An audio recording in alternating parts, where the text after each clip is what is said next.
My name's Jace. I'm 23, and last year I walked away from my family. I didn't storm out during a fight. I didn't send some dramatic text or post a call-out thread online. I just stopped. Stopped sending money. Stopped answering their calls. Stopped pretending like I was part of something I wasn't. And it all started with a check.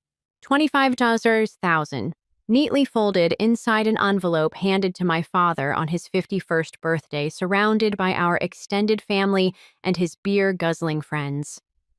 That was my way of saying thank you. That was the moment I thought maybe, just maybe, he'd look at me with pride instead of disgust. Instead, he tore it up. Yeah, tore it up. But let me back up a bit. I wasn't always the guy behind the screen. That's what my dad calls me now. Jace, the digital ghost.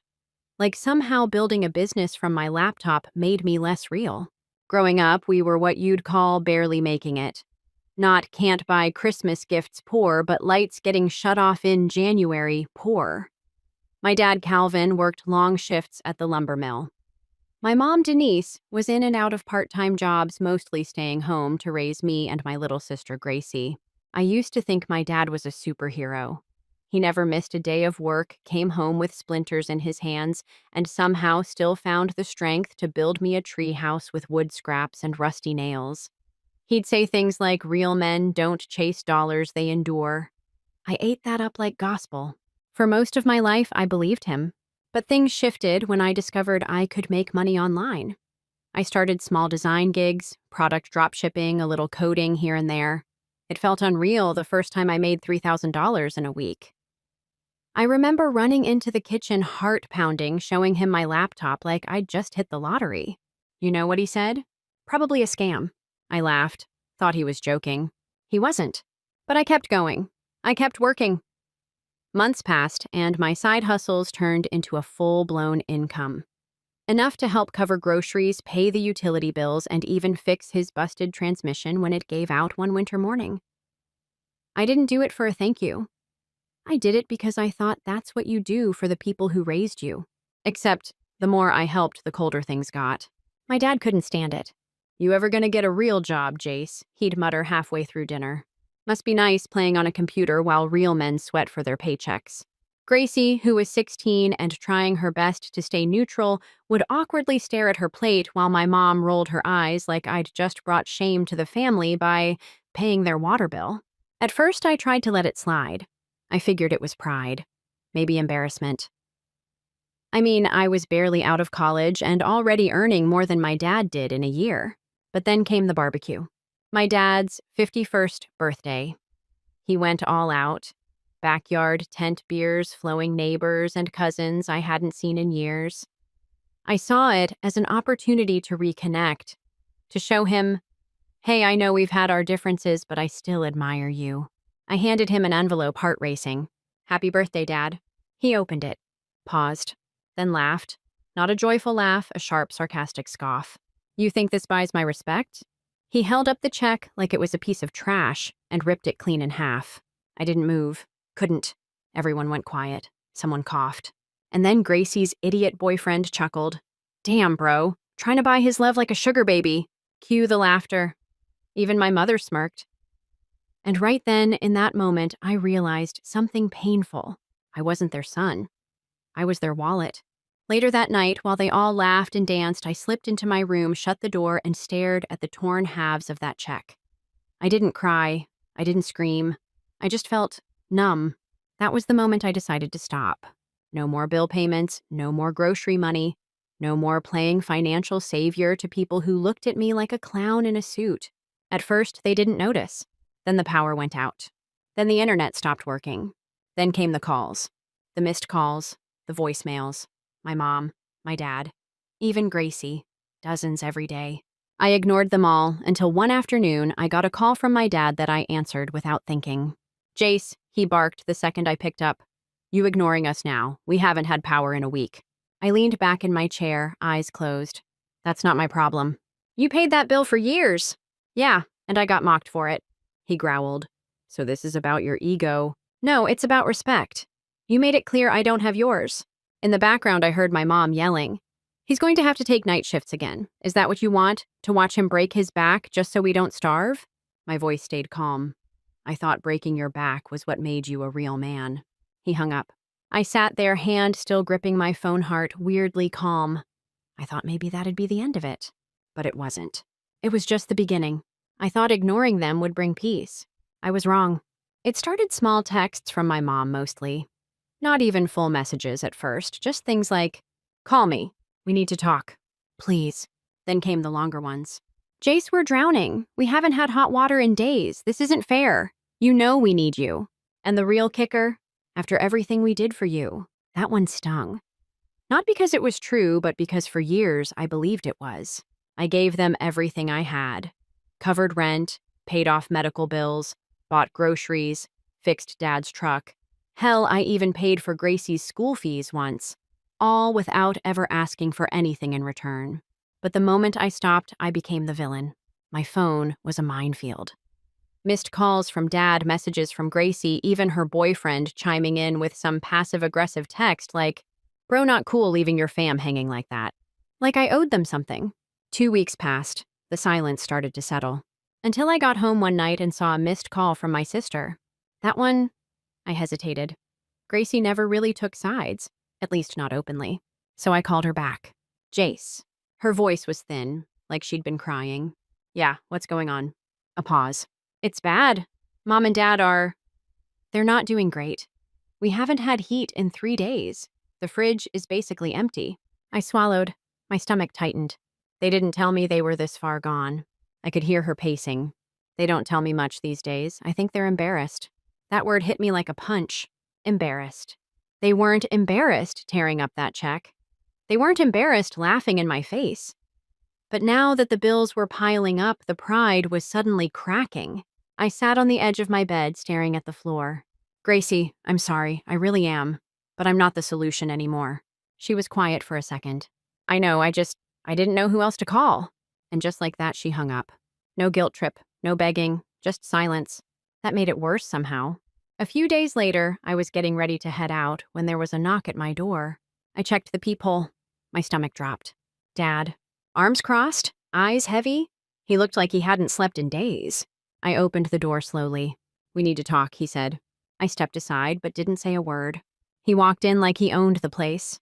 Sat on my couch like he'd done it 1,000 times before. Didn't even wait for an invitation. "I'm not here to fight," he started. "I just want to talk like men." I leaned against the wall. "Sure, let's talk."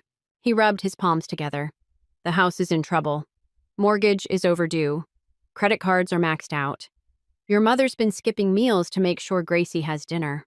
I clenched my jaw, and he looked up confused. "And we need help." I nodded. "So now you believe in laptop money." He didn't laugh, didn't flinch. "I was wrong," he said, just like that. Flat, heavy. I couldn't see past my own pride. Now that I didn't expect. I took a step forward. "You mocked me in front of our whole family, laughed in my face, tore up 25 grand like it was a prank gift." He looked away. "I know. I wasn't trying to buy your respect," I continued. "I was trying to show you that I was proud of you, that everything you did for us, it wasn't for nothing, that I made it." "I get it now," he muttered. "Back then, I didn't." There was a long silence between us, the kind that buzzes in your chest. "I was jealous," he finally admitted. "Plain and simple. Watching you succeed without going through the hell I went through, it made me feel small." That hit harder than I expected. Because for the first time, he wasn't talking like my father. He was talking like a man who felt defeated. "I worked my whole life," he said, voice cracking, "and I have nothing to show for it." "You have a family," I replied. "But you pushed us away. You pushed me away." He looked up, eyes wet. "I didn't know how to be proud of you without feeling like a failure." I sat down across from him, arms folded. "So what now?" "We're out of options," he said. "Banks threatening foreclosure. If we don't come up with at least $40,000, soon we're done." And just like that, the ask was on the table. I stared at him. "So what are you really asking, Dad?" He sighed. "I'm asking for help one last time." I wanted to scream. I wanted to throw something, but I didn't. Instead, I said, "Not unless we do it my way." He raised an eyebrow. "Your way? Legal. In writing. A loan. Signed. Tracked. Paid back in full." He blinked. "You're serious?" "Dead serious." He nodded slowly. "I'll talk to your mother." As he stood to leave, he paused at the door. I'm sorry, Jace, for everything. I mean that. And for the first time in years, I almost believed him. Almost. I didn't sleep much that night. Even after Dad left, I sat there staring at the spot on the couch where he'd confessed everything. Jealousy, guilt, desperation. It felt surreal. For years, he wouldn't give me an inch. Now he was asking for $40,000. And somehow the worst part wasn't the ask. It was that tiny, dangerous part of me that wanted to say yes. Not because I trusted him, not because he'd earned it, but because, for the first time in my life, he sounded like a man who knew he'd failed and hated himself for it. The next morning, I called a lawyer. I wasn't going to let emotion override logic. Not again. If they wanted help, it would be on my terms this time. Clear, cold, legal. We scheduled a meeting 2 days later. Neutral ground. My lawyer's office downtown. I texted Mom the details. She didn't reply, but on the day of the meeting, they both showed up. Dad was silent, jaw tight. Mom looked like she'd aged 5 years and a month. I didn't offer hugs, no small talk, just business. The lawyer laid the papers on the table. I'm offering a personal loan of $40,000, I said calmly. Not a gift, not a bailout, a loan. Paid back in full within 3 years. Mom opened her mouth probably to argue, but Dad raised a hand. For once, he didn't push back. The agreement was simple monthly payments, interest-free, but with a clear timeline. If they defaulted, legal action would follow. My lawyer made that part loud and clear. They signed. No celebration, no warm smiles, just shaky hands and ink on paper. When they left, I wired the money, quietly. Just like that, they were safe for now. For a while, things were still.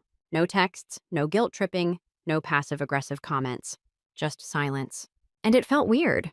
I didn't know if it meant they respected the boundary or if they were just waiting for it to blow over like all the other times.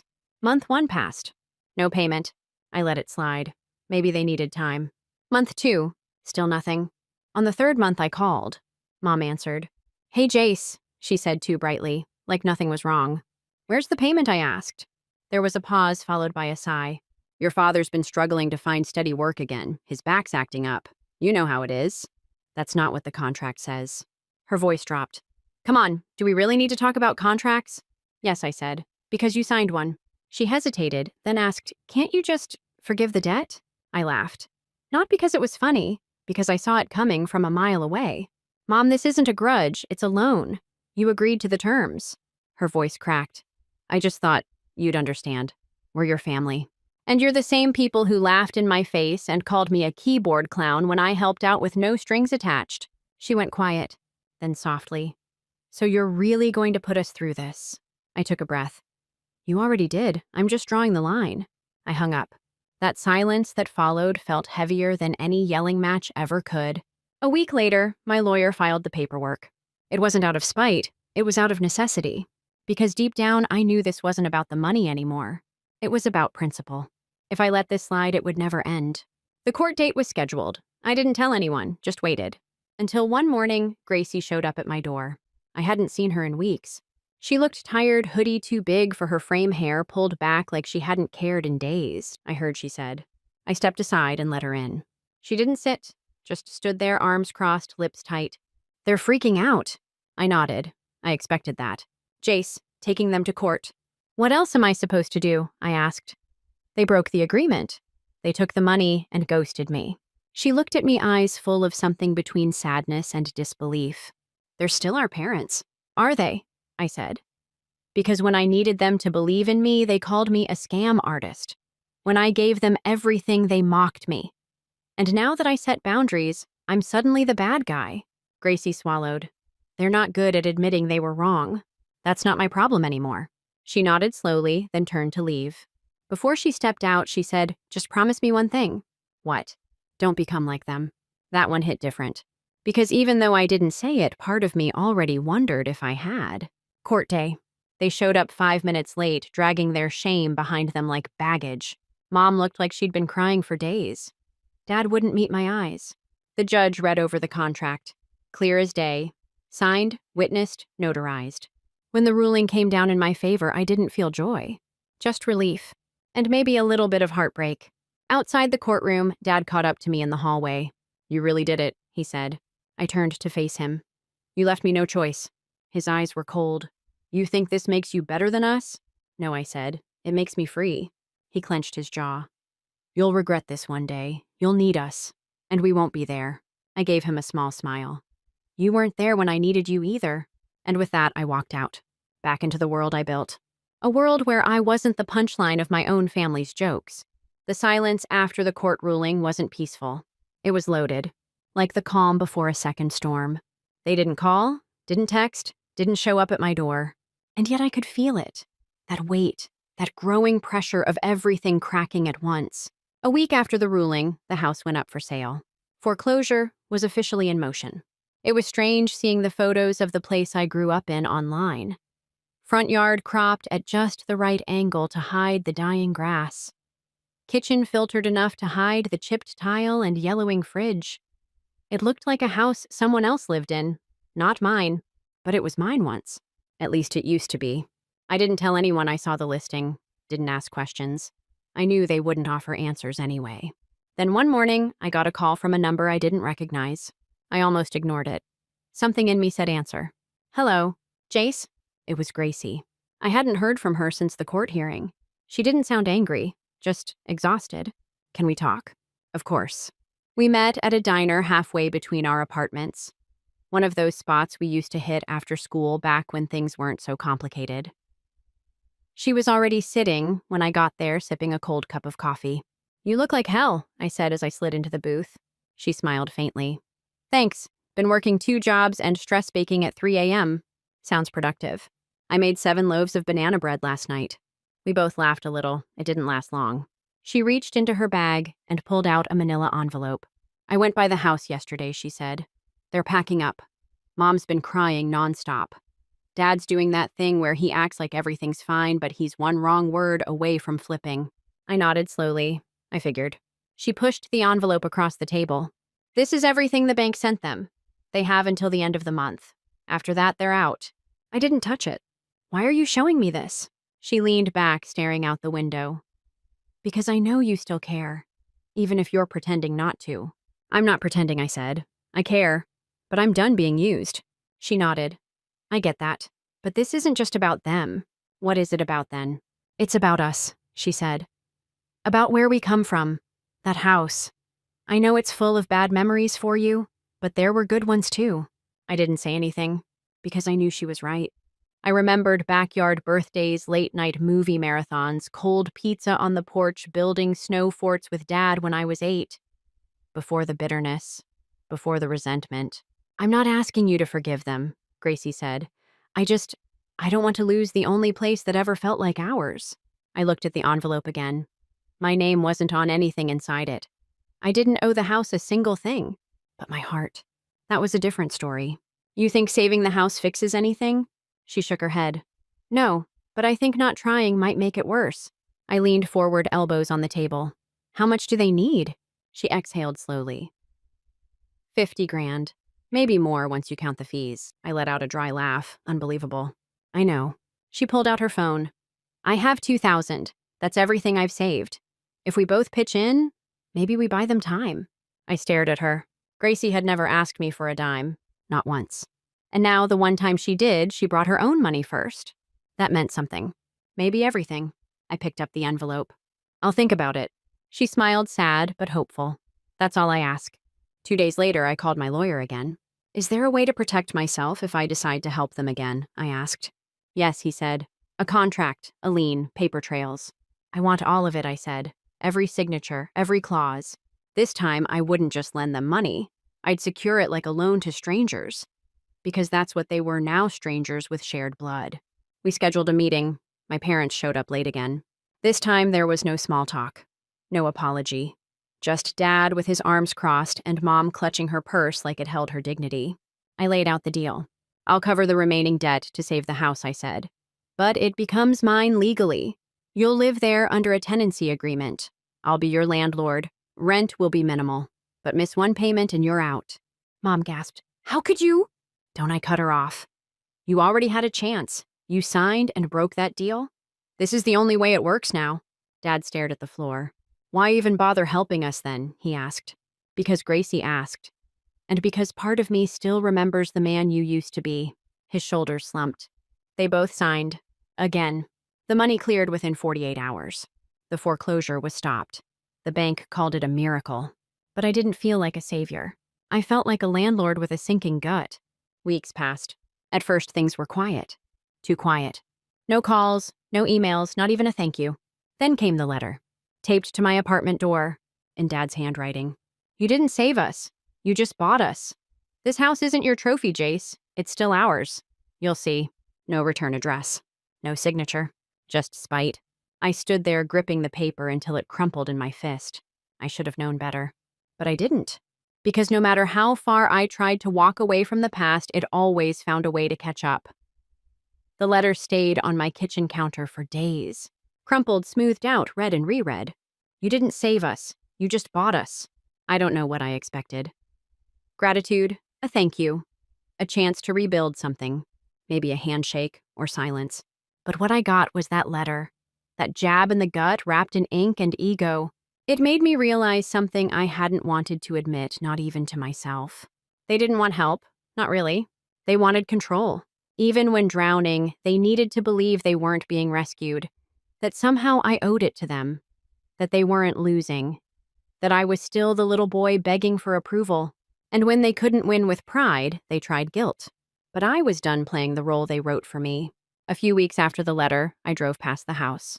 I told myself it was just to check on things, make sure the agreement was being followed. But deep down, I just needed to see it with my own eyes, my childhood home still standing. It looked the same from the outside. Same pale siding, same crooked mailbox. But the curtains were drawn tight, like the house was ashamed of itself. I didn't knock, didn't go in, just parked across the street and sat there for a while watching. And that's when I saw it.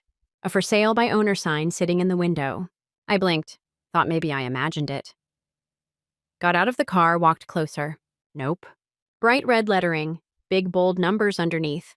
They were selling the house. My house. I pulled out my phone, heart pounding, and called Gracie. Did you know about this? She sounded groggy.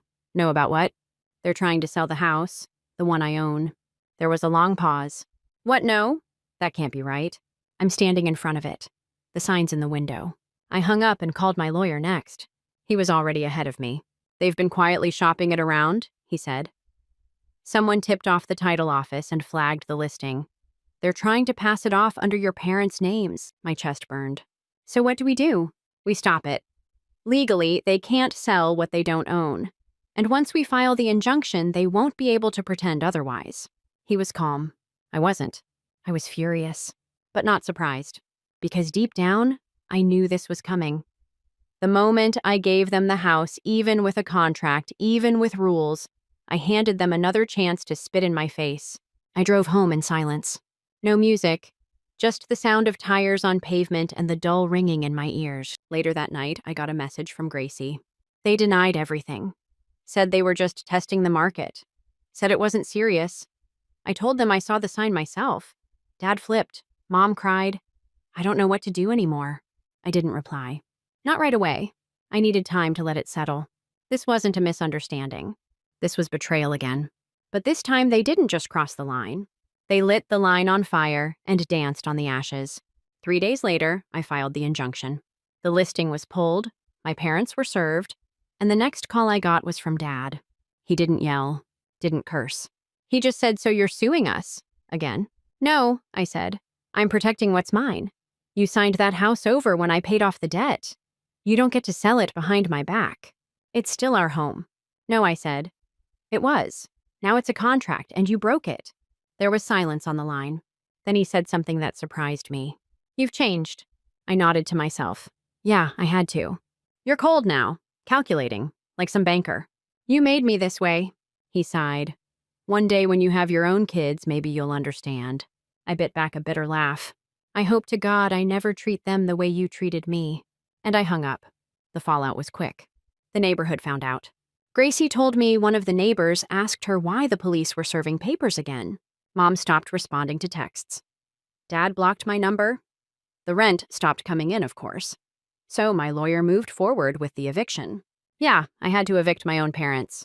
The day the paperwork went through, I sat on my balcony staring at the sky, wondering how the hell we got here. I didn't feel victorious. I didn't feel anything. Just tired. Worn out from the years I spent trying to earn something they were never going to give. Respect. Love. Understanding. Maybe all three. Gracie called again. They're moving out next weekend. Her voice was soft, like she didn't want to say it out loud. They're blaming me, she added. Said I betrayed them by siding with you. I never asked you to pick a side. I know, but they think I did anyway. I closed my eyes. I'm sorry. She paused. No, I'm sorry. Then she asked something I hadn't expected. Are you going to keep the house? I thought about it. About the chipped tile. The attic where we played hide and seek. The tree Dad built a swing from long before things got ugly. No, I said. I think it's time I let it go. The house sold a month later. I didn't tell anyone, not even Gracie. I didn't keep the money. Transferred every cent from the sale into a trust under her name.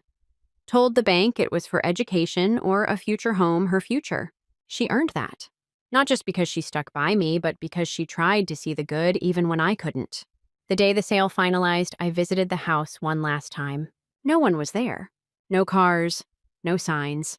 Just an empty porch and that old tree still leaning slightly to the left. I walked through the yard, touched the railing Dad and I once painted, ran my hand along the porch post where Gracie used to tie ribbons for her birthday, and then I left. Didn't look back. Because for the first time in a long time, I felt like I didn't have to. It's strange how quiet the world feels after everything falls apart. Not empty, just quiet. Like the noise finally stopped after years of trying to scream over it. The house was gone. Gracie had the trust in her name, though she still called me twice just to make sure I wasn't joking. I wasn't. She'd earned that safety net. I told her, do what you want with it. Schoolhouse travel therapy, anything but bailouts. She laughed, then cried, then laughed again. Jace, she whispered, thank you. The only person who ever said that without conditions. As for my parents, they vanished after the eviction. No calls. No letters. No more guilt-shaped shadows knocking on my door. I don't know where they moved. I didn't ask. I'm sure they told everyone I destroyed the family, that I threw them out, that I was ungrateful, cold, selfish. That's fine. Let them tell it how they need to. Because here's what no one saw. The nights I stayed up trying to stretch money that wasn't mine to give. The years I carried their debt like it was a family heirloom. The silence I swallowed every time they disrespected me in my own home with my own money. I used to think family meant giving everything, but now I know it's not about sacrifice. It's about choice. And I choose peace. A few months passed. I started waking up without checking my phone first. No dread, no barrage of urgent texts, no manipulation hiding behind sweet emojis or guilt-laced questions. My apartment was still quiet, but it didn't feel heavy anymore. I started cooking again, reading, taking walks without feeling like the world might collapse while I was gone. That first breath of peace, it tasted like freedom. One evening, I met up with Gracie again. She looked different, lighter, even with the same tired eyes. Been thinking, she said over coffee, about selling everything and just going somewhere new. I nodded. You should. You don't think it's running away? No, I said. It's just choosing where you want to start next. She stared into her cup. They're still mad at me, you know. I didn't have to ask who they meant. I know, I said. But maybe that's the price of being honest. She sighed. Sometimes I wish I could have fixed them. I leaned back in my chair, looking at her, really looking. Gracie, you're not broken. And it's not your job to glue anyone else back together. She didn't say anything, just nodded, eyes glassy but calm. We said our goodbyes in the parking lot. She pulled me into a hug and didn't let go for a long moment. You were right, you know, she whispered. About all of it. Maybe, maybe not. But hearing it felt like closure. Not from them, from me. A few weeks later, I got one last text from an unknown number. Hope you're proud. We lost everything. That was it. No name, no apology, no acknowledgement of what came before. I didn't respond. Didn't delete it either. I just let it sit there. Proof. Proof that even when they had nothing left, they couldn't say the one thing that mattered. We were wrong. And I guess that's the point where I stopped needing them to. I used to think closure came from hearing the right words. But now I understand closure isn't a sentence. It's a decision. A choice to walk away and stop waiting for someone to follow. So what now? Now I live. I work. I build something for myself brick by digital brick. I invest in people who see me for who I am, not what I can give. I stopped chasing approval from people who never had the capacity to give it freely. And most importantly, I learned to say no without apology. That might sound cold, but honestly, it's the warmest I've ever felt. Because saying no to them meant saying yes to myself. Yes to boundaries. Yes to respect. Yes to finally being seen, not just used. I look back sometimes, not often. But when I do, I remind myself that I did everything I could. I gave. I forgave. I offered chances. And when they ran out, I gave myself one instead. Sometimes people ask me if I regret it, if I miss them, if I do it differently. And the truth is, no, I don't regret a thing, because I didn't lose my family. They lost me. And that's something they'll have to live with. I'm already doing just fine. Story 2. Sit in the storage room, please. For significant clients, we require room. My sibling grinned. His secretary then rushed in. The CEO of Sir Sterling Enterprises is present. Yes, I am. I responded as I got to my feet. Hello, go through it. I'm 35 years old and I've been managing a business that has expanded well beyond my wildest dreams for the last 10 years. The company is known as Sterling Enterprises. We work on supply chain automation and advanced logistics. However, I was the younger, underappreciated brother in my family long before I was the CEO of a multi-million-dollar company. Alan, my brother, is 3 years my senior. He was our parents' favorite child growing up. He was athletic, charming, and always had their undivided attention. I was the more reserved one, uncomfortable, bookish, and always told that I was not good enough. My presence was too inconvenient, my hobbies too dull, and my thoughts too strange. A family friend helped Alan land a job at a nearby dealership after high school. On a partial scholarship, I left to study industrial engineering, working evenings to pay for my food and housing. Although we continued to communicate, the dynamic remained constant. He was constantly condescending, making fun of my company concepts and referring to me as the unfortunate genius. At the age of 24, I started Sterling Enterprises out of my small apartment. At first, it was sluggish.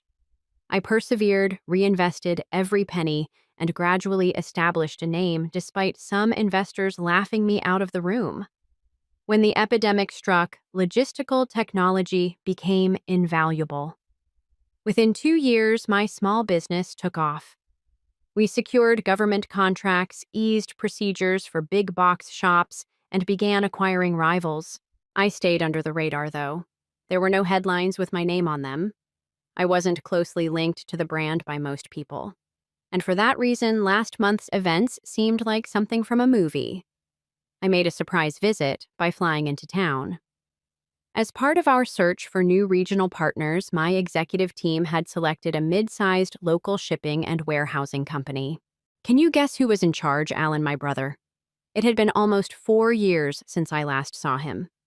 The last time we spoke, he made fun of my company for being overly specialized and predicted that it would fail in 5 years. It's funny how life goes. I kept my arrival a secret from him. Through official methods, our team set up an appointment under Sterling Enterprises. However, the CEO's name was not included. I wanted a first-hand look at the business. Hidden from view. No fakery, no red carpet. Wearing a simple suit, I entered Ridgeway Logistics, his company's reception area. Nothing ostentatious. A young woman with piercing red glasses, the secretary hardly raised her head from her desk. Name, she asked bluntly. For the 8 or 10 Sterling Enterprises is here. She blinked. Okay, are you with them? I gave a nod. Wait, she said. Her tone was already disdainful, and I could feel it. Alan entered after 15 minutes. He had the same arrogant smirk that used to irritate me as a child, and he was almost as polished and self-assured. His brow wrinkled as he gave me a single glance and made a small double take. Then he laughed. Wow, Jason, I was unaware of your arrival. Do you currently work for Sterling doing an internship? That's fantastic, dude. It's encouraging to see you making progress at last. I gave a courteous grin. I'm here for the meeting, actually. After giving me a strange look, he laughed once again. Correct. Well, there isn't much room for us today. There are several VIPs arriving. How about taking a seat in the storage room? There is silence. After the big men are finished, we'll bring in the Sterling representative. That arrogant tone struck at every nerve since we were little, but I remained calm. As I passed his office door, I nodded and turned to head into the side corridor.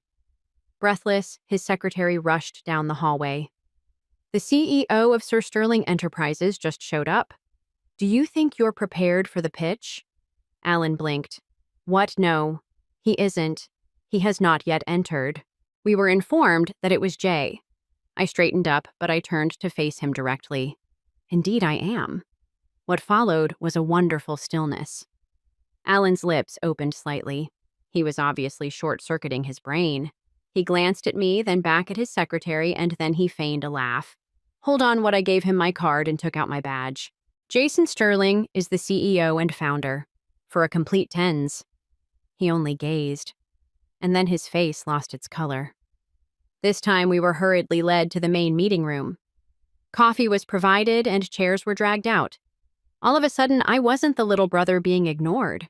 I was the man whose signature had the power to turn his entire business around. The encounter started rather uncomfortably. Alan put on his salesman mask in an attempt to recuperate, but it shattered at the corners. Ridgeway had previously been assessed numerically by my team. The company was barely making a profit. They may be saved by a merger, but only if I thought the risk was worthwhile. When he stumbled, I probed him in depth. In response, my CTO inquired about their antiquated systems. After the 2-hour meeting, Alan appeared to want to vanish. I got up and remarked coolly that we would need to discuss it more and get back to you. I sensed that his terror was intensifying. He took hold of my arm as I was leaving. Come on, Jason, we're brothers. Why didn't you tell me you allowed me to seem foolish? I gave him a glance. You did that without assistance. He gave a headshake. I made some stupid remarks, but you won't really ruin this transaction because of them. I gave a shrug. I'll now base it on what will benefit my business the most. You just demonstrated to me what it would be like to collaborate with you. We shall see. That night I departed. He gave me 2 calls. Then he sent me a message. Please, I apologize. This agreement is essential to us. I didn't respond. Here's the problem, though. I'm not petty. I wasn't here to exact retribution. All I wanted to do was enter as myself and discover his true identity. I knew now. My team provided me with their final recommendation a week later. For regional partners, we had 2 superior alternatives that were more effective, transparent, and led by better people. I emailed Alan to express my gratitude for the meeting, but I informed him that we would not be continuing. I anticipated rage, perhaps a guilt trip, or another taunting letter. I received something different instead. He arrived at my workplace.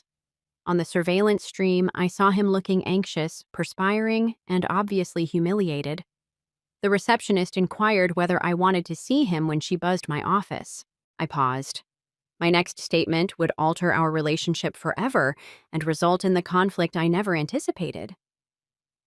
Outside the principal's office, I saw Alan move like an adolescent, shifting from foot to foot as I gazed at the monitor. He was no longer arrogant as usual. He was just a man trying not to cry in a lobby. There was no arrogant gleam in his eye or self-assured grin. He never imagined entering as a beggar. Once more, my receptionist buzzed. Would you like me to send him away, sir? After a little pause, I hit the button. Let him in.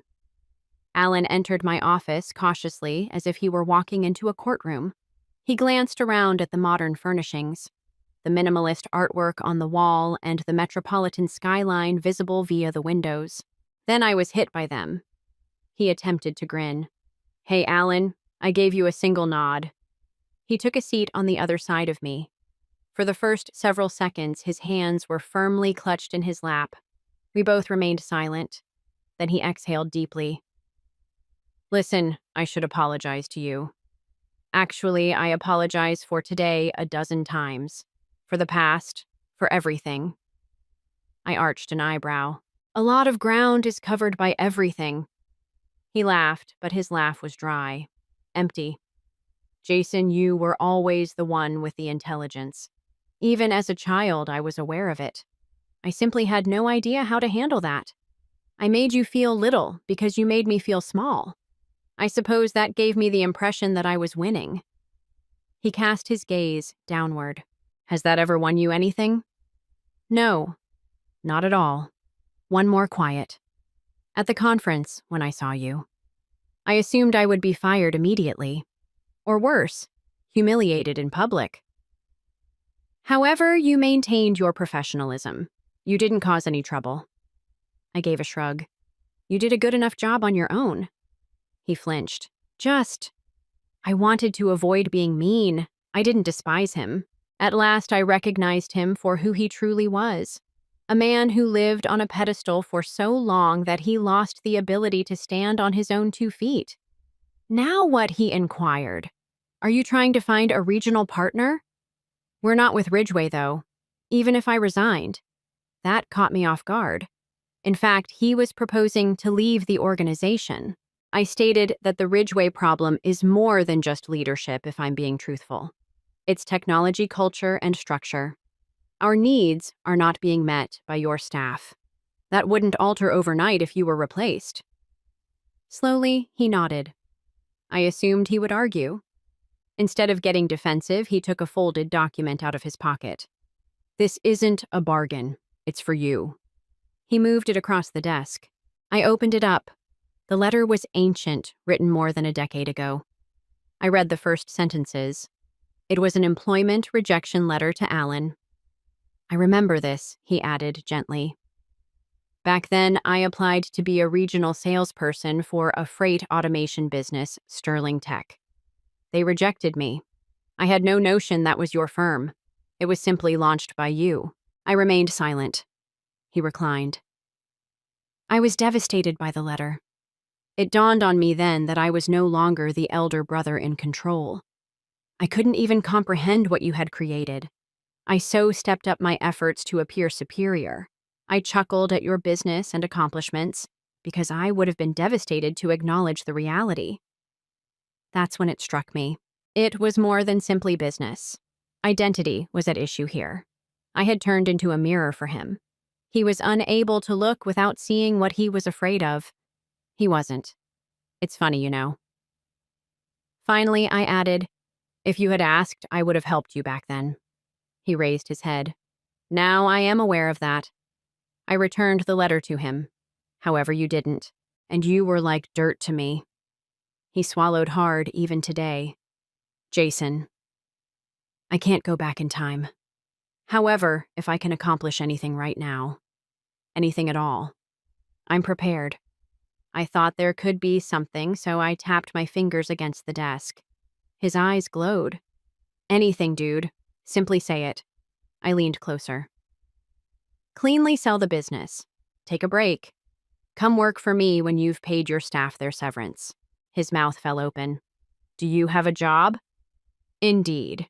Nor in a luxurious office, nor as an executive. Logistics-savvy regional field managers are what I require. Game on the ground. You have 15 years of practical experience. You would begin at a lower level than usual. And just like everyone else, you'll be working your way up. He blinked, astonished. Would you really give me a job offer? It's not a favor.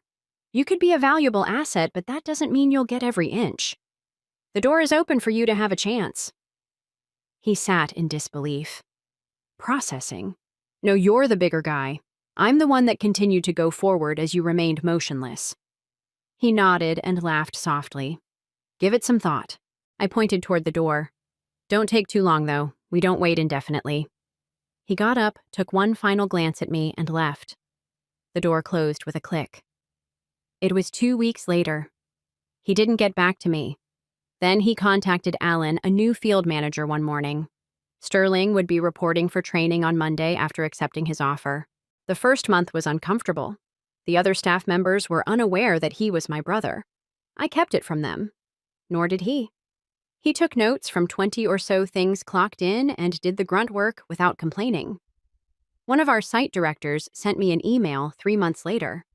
Alan is doing a fantastic job. He has no ego and keen instincts. Considering his background, it was surprising. I grinned. When given the opportunity and taken off their crutches, people change. We had lunch shortly afterward. No pride games, no stress. Finally, two guys on equal footing. Who shared blood. He gave me a glance when we were done and said something that would always stick in my memory. I appreciate you sticking with me, even after I lost hope for you. And the true victory was that. Not the business, not the cash, not the conference room moment. It was the silent repair of a damaged object. It's past time for something. Story 3. The sold sign. Like a dagger to the heart, it was stabbed into my front lawn. After a long day of client meetings, I blinked vigorously, thinking that fatigue was the only factor at play. But there it was, nasty and red and white, identifying my house as belonging to someone else. Willow is my name, and I believed I had my life sorted out until 5 minutes ago. For 3 years, I had been establishing my freelance design firm while renting this apartment from my parents, feeling stable at last. It was an easy arrangement. I would maintain the space, pay market rent, and ultimately own it when I had sufficient funds saved for a down payment. With shaky fingers, I reached for my phone and dialed my mother. Directly to voicemail. Naturally. "Hi, cousin."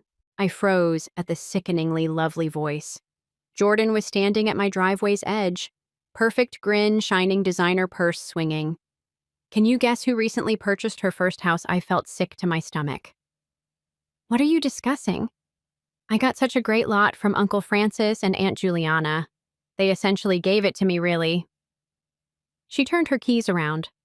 My keys on her finger. I'm eager to remodel. There is so much work to be done here. The remainder of her boasting was hardly audible to me. 3 streets distant, my feet took me to my parents' house on their own. In front of me loomed the familiar colonial-style house. The lights from the illegal apartment glowed through its basement windows, their valuable hidden source of income.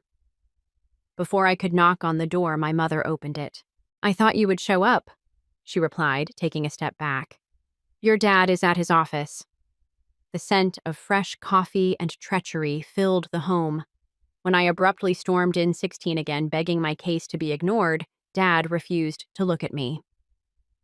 "How come you didn't notify me when you sold my house?" My voice broke. It was where I resided. "Family supports family." Sitting on Dad's desk, Mom said, "Jordan has a lot of promise and wanted a beginning house." She started working at the bank. For the past 3 years, I have been paying my rent. We made a deal. Dad shuffled papers and said that nothing was in writing. France's mother lost her temper. "Let me take care of this." Her face was made of ice when she turned to face me. "You have 30 days to leave. Regarding the timing, Jordan is being quite liberal." "Generous." I chuckled because it sounded harsh and alien, as if you were giving, and it gave me hope that I may succeed there. "Willow, don't be too emotional. You will soon be 30. You need to realize that there are no guarantees in life." I gazed at them. "Mom." I really stared. As usual, perfectly cool and coiffed. Dad is a coward, hiding behind his papers.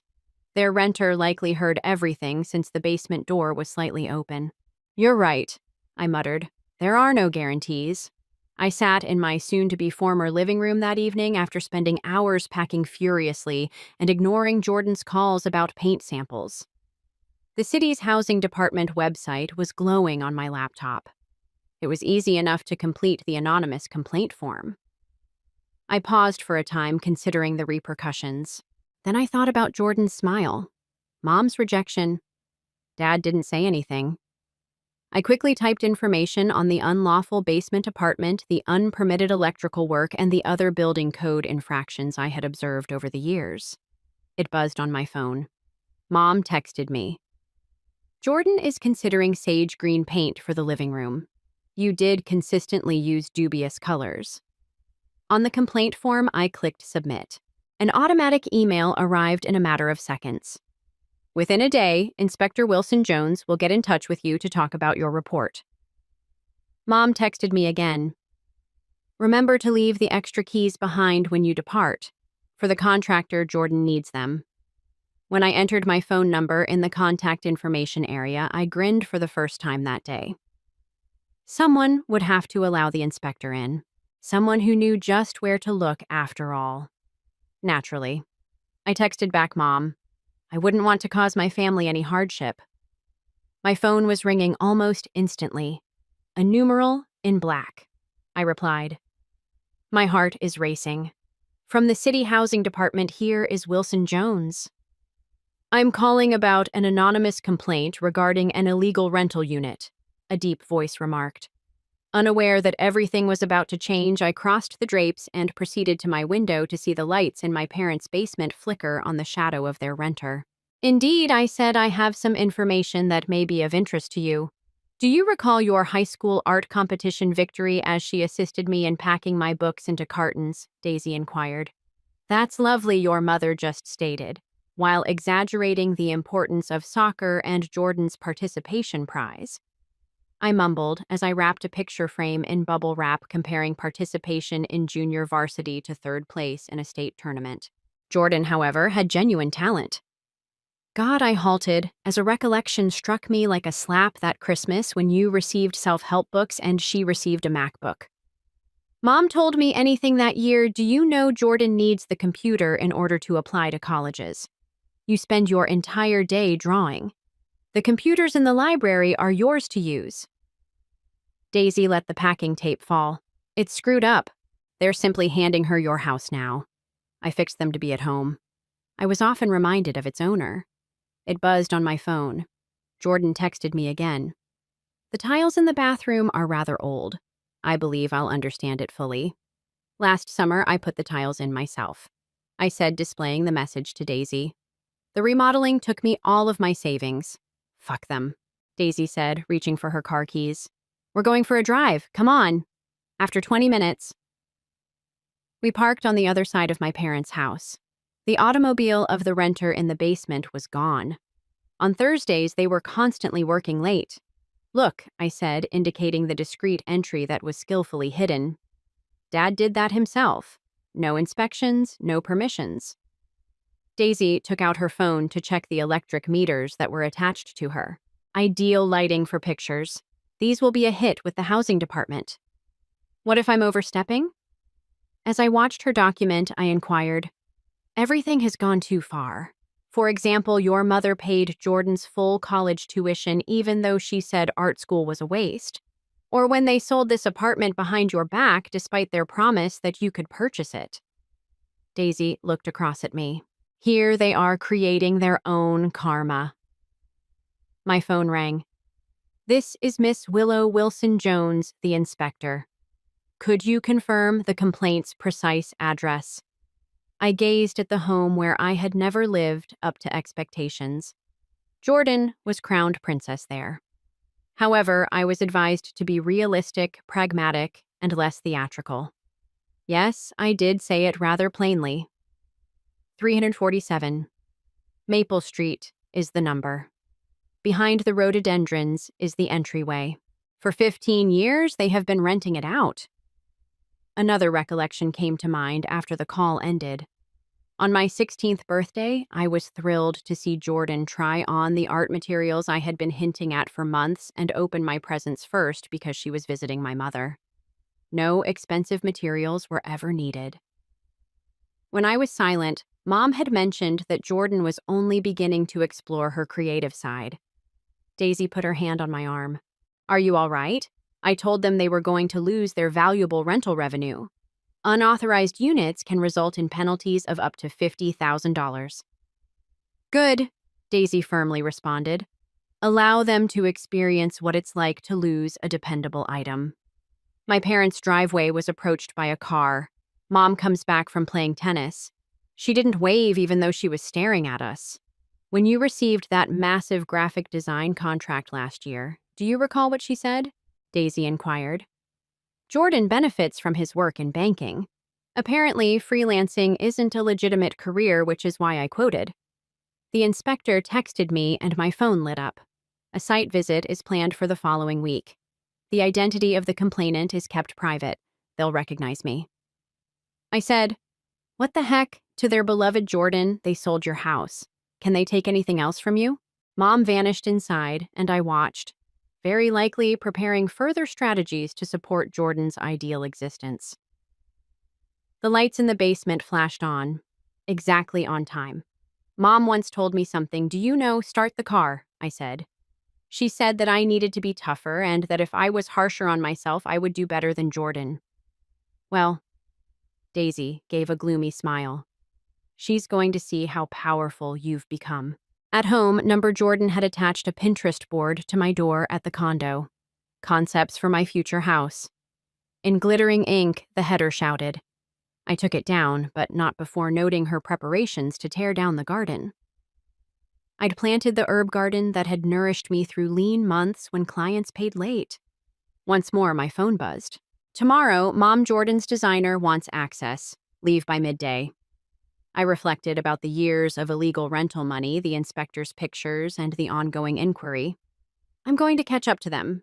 "No issue," I responded to the SMS. "Just keep in mind what you used to tell me. There are no guarantees in life." She will soon have more serious issues than my tone, but I could practically hear her laugh at my attitude. These days, anonymous information were highly valued by the housing department, particularly about unlawful flats in affluent areas. As Daisy assisted me in packing the final box, I assured her that karma isn't a bitch. She's only now beginning to pay attention. Jordan said, stroking the freshly painted walls with her manicured fingertips, "These walls are so dingy. Only last month had I done, and this light fixture, so simple." I kept using newspaper to wrap my dishes, counting from 10 backwards. I could get away from her last-minute remodeling consultation the sooner I packed. "What the devil is this?" She took a scrapbook of my early years from a shelf. "How adorable. All of this ancient things was maintained by you. Write that down." She danced away as I grabbed for it. Turning the pages. "Take a peek at these illustrations. When did you think you would become a well-known artist?" She chuckled. "Thank God you listened to Aunt Juliana's sensible advice." The scrapbook fell out of her grasp, scattering loose papers on the floor. I saw a yellowed envelope with some of its corners slightly charred. "I apologize." Jordan chirped, "I'm not sorry. Measuring the windows for actual curtains has already distracted me. Not these inexpensive items." I held off on taking the envelope until she had gone into the kitchen. It included a letter written by my late Aunt Sarah. "Jordan's mom, Juliana, my dearest." It started, "I am aware of your actions regarding Mother's will. How you persuaded Francis to assist with your transformation." I was shocked when my phone rang. "Unknown figure. Uncle Reginald is here, Willow." It had been years since I had heard from Mom's brother. Before Aunt Sarah passed away, they had some disagreements. He said, "I heard about the condo situation. Isn't history repeating itself? What are you saying when it came to your grandmother's will? Your mother used the same tactic. After Sarah passed away, alter the terms. Made Francis go through everything first. Jordan was not expected to receive any special treatment. Juliana wasn't either." I had trembling hands. "How are you aware of this?" "Because she wrote a letter and Sarah discovered it. Juliana attempted to burn it. It clarifies everything. For years, I have been collecting evidence. Jordan was FaceTiming her designer in the kitchen. The counters must be removed. And that cheesy backsplash. The letter is with me." Silently, I said. "It made it through." The line was silent. "Then protect it. Your mother's life is going to get interesting soon." Jordan was rearranging my furniture when I hung up. "This arrangement is completely incorrect. I'm glad you're going shortly. The real renovations can't start with all your stuff." "Right here." The doorbell rang. A courier stood outside with an official-looking envelope addressed to Mom. "Wrong address. I'll take it to her," I offered when Jordan reached for it. "In any case, I'm late for brunch anyway." She grabbed her fancy luggage. "Oh, and the painters are coming tomorrow. Hope you're out by then." Once alone, I inspected the envelope. City of Boston, Housing Department. My hands trembled as I cautiously opened it, pulling out the note. Mandatory inspection. Zoning violation report. Failure to comply will result in hefty fines. My phone pinged with Instagram alerts. Jordan was already uploading images of my new home remodeling adventure, including my room marked as her blank canvas. I photographed the note and sealed it back up. Their case would only be strengthened by proof of manipulation. I saw Eisler, my parents' next-door neighbor, on my way to their house, in her garden working. She called Willow. That downstairs renter of theirs eventually moved out yesterday night, which is unfortunate for your unit. I heard that the pipes were making too much noise. I stopped. Really? When a U-Haul was loaded after dark. This morning your mother was really agitated. It has to do with unpaid rent. The time was ideal. An unauthorized vacant apartment would be discovered during the inspection. No tenant should make things more difficult or refuse entry. Before I could knock on the door, Mom opened it. Now what incorrect address? I stated as I brought the mail to my home. Jordan's residence, that is. She tore it open. She read, her face peeling. This is absurd. A few errors. Really, such as the error of selling my house without informing me. Don't begin. You never gave Willow Jordan the property she deserves. Before I could stop them, the word escaped. Aunt Sarah may not agree. Mom froze. What are you discussing? I said softly. Nothing. Only delivering the mail. Family is family, isn't it? She was holding the notice behind her as I left her standing in the doorway. I could see my dad feverishly making phone calls through the glass. Uncle Reginald texted me and my phone chimed. Attorneys are available when you are. That letter serves as our main weapon. One more Instagram alert. Jordan shared a post on achieving her goals and earning good things. I reach inside my pocket and touch the letter. Nightmares are coming to replace dreams. As I left the house where falsehoods had long resided, I muttered. I could hear my mother's voice rising in alarm behind me. Give the contractor a call right now, Francis. 7 working days. My phone shook as Dad spoke. We have 7 days to get ready for the inspection. Unfortunately, I said, viewing Jordan's most recent Instagram post, a toast with champagne in the living room I used to have. You're telling me this, but why your mom? Perhaps you could write a letter of recommendation for us, she thought. During the celebration, I muted Jordan's narrative. Same to how you supported me when she sold my house. Please, Willow. We could become bankrupt from the fines. Dad, nothing in life is certain. Mom says it all the time, doesn't she? Daisy showed up with coffee and a sly smile right after I hung up, all set to do some reconnaissance. Using recording equipment obtained from Daisy's journalistic work, we parked across from my parents' house once more. As planned, Isla was watering her roses. Daisy cried out, Mrs. O'Brien, do you remember me? We warmed up at Willow's residence. I became happier. Yes, exactly. That transaction was a terrible business. Were you aware of their efforts to conceal that dwelling in the basement? Those fresh shrubs are hiding the entryway. In her pocket, Daisy's recorder buzzed softly. Really, I believed that rental apartments need appropriate exits. Oh, it's totally against the law. I leaned closer. It has been like way for 15 years. The distinct mailbox, the more cars, and the noise. Behind the fence, they attempted to hide. Each syllable was flawless. The housing department required it exactly. As I watched Daisy continue to chat, Mom paced behind the drapes in her living room. Text messages buzzed on my phone. Tonight, Jordan is hosting my first dinner party. Regretfully, you will not be present to see the breathtaking beauty of the location. The inspector called Mom. Willow, please. We can figure something out. When you're ready, Uncle Reginald, the lawyer, will have the will papers ready. As I watched my dad feverishly nail boards over the basement windows, I chose to ignore them all. Too late, too little. I understand. Daisy halted the recording with a whisper. Do you want to listen? Before I could respond. A car from the city arrived. Her mother virtually sprinted outside.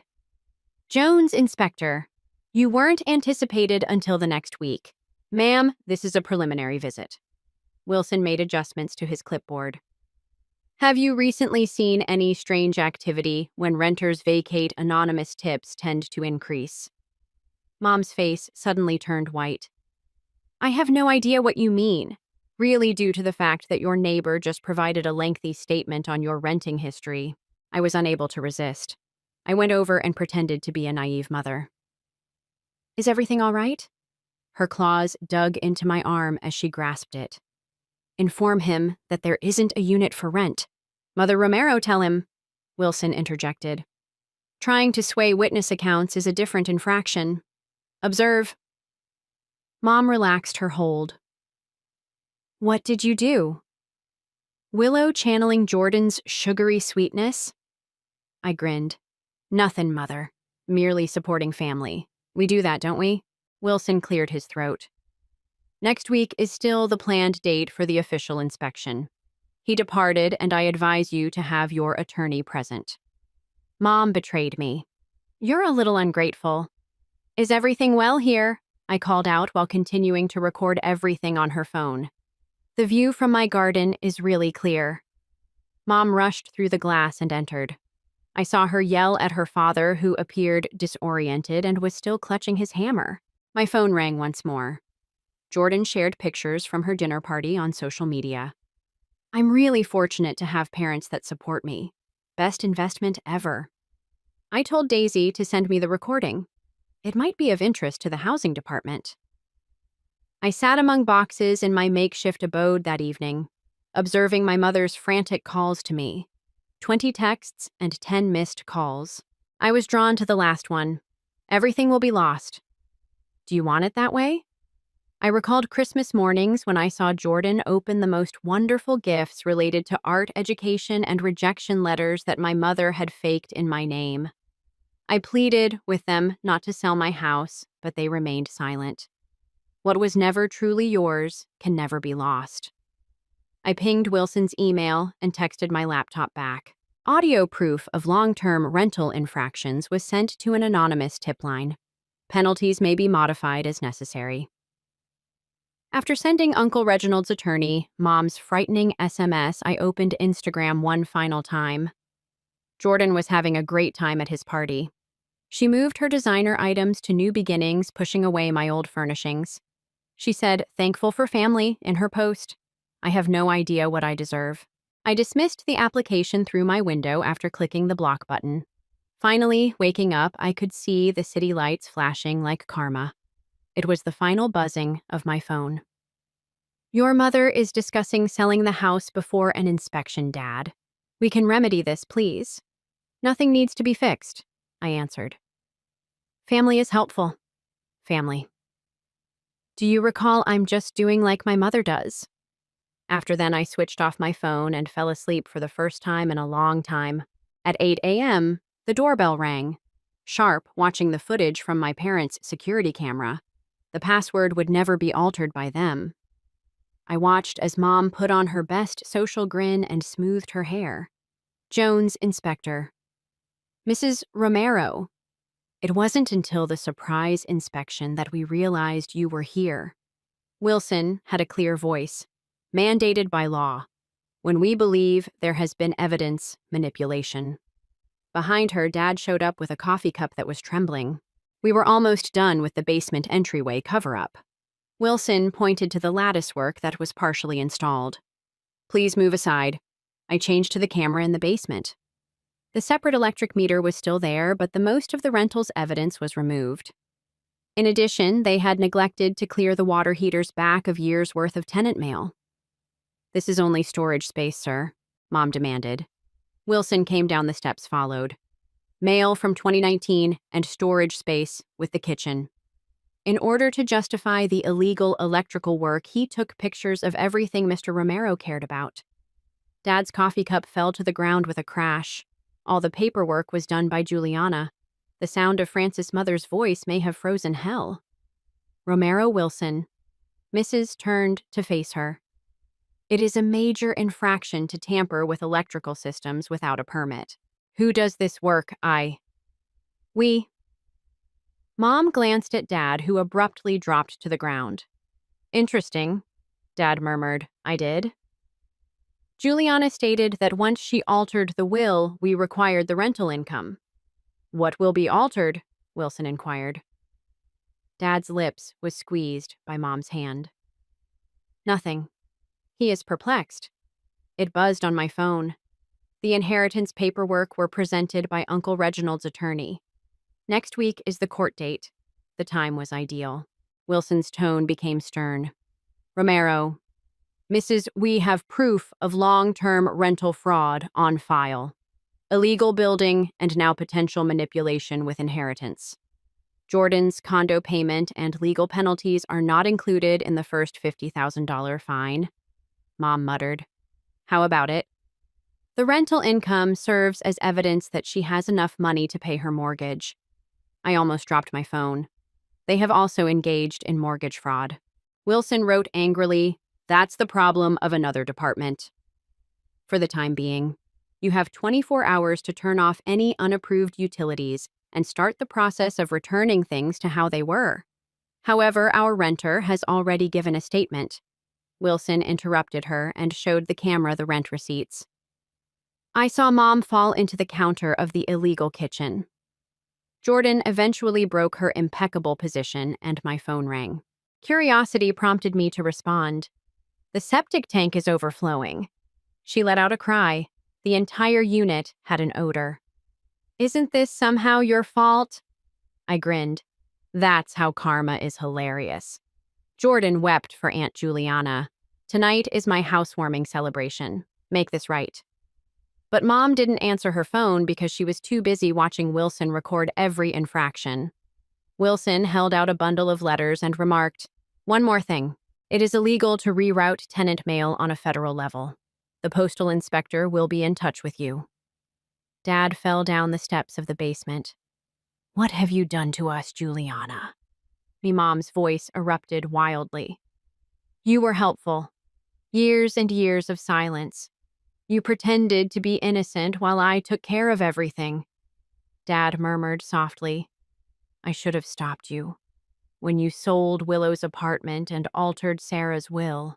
Mom yelled when you stopped talking. Wilson added this exchange to my report as he cleared his throat. After he left, the first find notification should arrive 48 hours later. In the basement, I saw my parents staring at one another. A house of cards was formed out of them. Once more, my phone buzzed. Jordan, the party was called off. It's wrecked my life. Was it you, Mom, Uncle Reginald? Have you not reported us? Juliana received a court summons. It's just getting started. I texted Mom back after sending Uncle Reginald's attorney Wilson's inspection pictures. It's funny that secrets revealed by the camera don't remain hidden forever. For the first time in my life, I saw her read my message. Her eyes were filled with genuine terror. Francis, she muttered, give the bank a call. We must be aware of our alternatives. Dad only gave a head shake. Juliana, no more repairs, no more plots. I received a notice from Instagram on my phone. Jordan had tweeted a tearful tirade about sabotage and harmful family members. I just used one emoji in my comment. The following text from Mom was urgent. We can put this right. Please. We shall be destroyed by the fines. I reflected on the times Mom dashed my hopes in order to elevate Jordan's the burnt letter, demonstrating that none of us had ever known the complete truth, and Dad's tacit cooperation. Karma isn't ruining you, I replied via text. These are your options. After that, I saw on video as Mom eventually started weeping, and Dad went upstairs without offering her any consolation. Retaliation doesn't always require a spectacular display. Sometimes all you need is time and the truth. Our loans might be called in by the banks. My voicemail was broken by Dad's voice. To be eligible without it, we utilize the rental income. Please, Willow, your mom doesn't eat. We require assistance. After deleting the message, I discovered 3 urgent emails from my mother when I opened my laptop. Tonight is a family gathering. Not negotiable. From Jordan. They're reviewing my mortgage. From my longtime childhood buddy Zara. Jordan has to be discussed. Zara agreed to meet in the downtown coffee shop, and that was my only response. She was anxiously tearing up a napkin when I got there. Jordan requested me to assist her in listing the property on Airbnb. As she waited for improvements, she blurted out beneath the table. I took a drink of my coffee. Fascinating. Short-term rentals are expressly prohibited by the HOA. I am aware of her desperation. Mentioned that her mortgage was being questioned. Zara took her phone out. Check out her listing. It's live already. The pictures included my furnishings and my old house, which was marketed as a $300 per night luxury retreat. This is something that the HOA board would detest. Sending screenshots to my email is nothing new to me. After what she did to you, Zara responded, "That's why I told you." Sometimes karma needs a little encouragement. It buzzed on my phone. Daisy is calling. I went outside to respond. I was hired in London. She didn't introduce herself. Next month, they need me there. The earth swayed a little, my closest companion. Just as everything was collapsing, my support system left. That's fantastic. I succeeded. I apologize for the timing, with everything taking place. No, you ought to leave. Really? I took a deep breath. I'm all right. Zara was texting quickly back inside. Jordan is going crazy. The HOA. Just track her down for posting rental advertisements without permission. An anonymous tip, I asked naively. Incredibly anonymous. She gave a wink. Oh, and in an effort to generate money for legal bills, your mother has been phoning everyone. My phone flashed up with my mother's number just in time. I responded on the speaker. Tomorrow is the deadline for the penalties. I said, she said, speak RA. We don't have $50 or $1,000. We can refinance the house, Willow, please, as though you were remortgaging my future. Zara's eyes widened at my tone, and I saw it. How is Jordan's ideal life going? Mom yelled. This isn't about Jordan. This has to do with family. Family supports family. I used a quotation. When you sold my house, didn't you say that quiet? After that, your father filled the bank in on the rental scam. The will, everything. We may lose everything. You've already lost me. Silently, I said. The rest is all paperwork. Zara ended the call by showing me Jordan's most recent Instagram story, which was a heartbreaking tirade about familial treachery and financial harassment. Zara added, "She's always been your parents' golden child." What did you not realize when she took credit for your artwork even in school? She said, I helped you writing to everyone. Your mother believed she had creative potential because of this. One more puzzle piece fell into place. Mom used to ignore my originality while praising Jordan's for years. A text message from an unidentified number rang on my phone. Marcus, from Legal Aid, is here. I was instructed to get in touch with you regarding disputing the bequest by your Uncle Reginald. I displayed the message to Zara. Do you want to assist me in destroying additional bridges? Regardless, honey, those bridges were decaying. We forwarded evidence for the next hour. Mom's rental scam and Jordan's unlawful rental listings. Dad's unapproved building project. It was like breaking another link with every click. Daisy then gave another call. Your mother just came to my place and sobbed about how you're ruining the family. What were you saying, because she was the one who ruined it initially? That response didn't sit well with her. There were so many alerts on my phone. Jordan, eviction is a threat from the HOA. Our accounts were frozen by the bank, Mom. Give us a call, Dad. Everything may be explained by us. The court date has been moved up, Uncle Reginald. Prepare yourself. Silencing them all, I turned to face Zara. Do you believe I've gone too far? She displayed Jordan's fabricated accomplishments and stolen moments on social media. They were the first to go too far. All you're doing is guiding them back. Somewhere across town, the rain began to pour. I'm sure my folks were looking at their accounts that were frozen. Jordan had to pay fines to the HOA. She was unable to pay. and their meticulously crafted falsehoods were being exposed.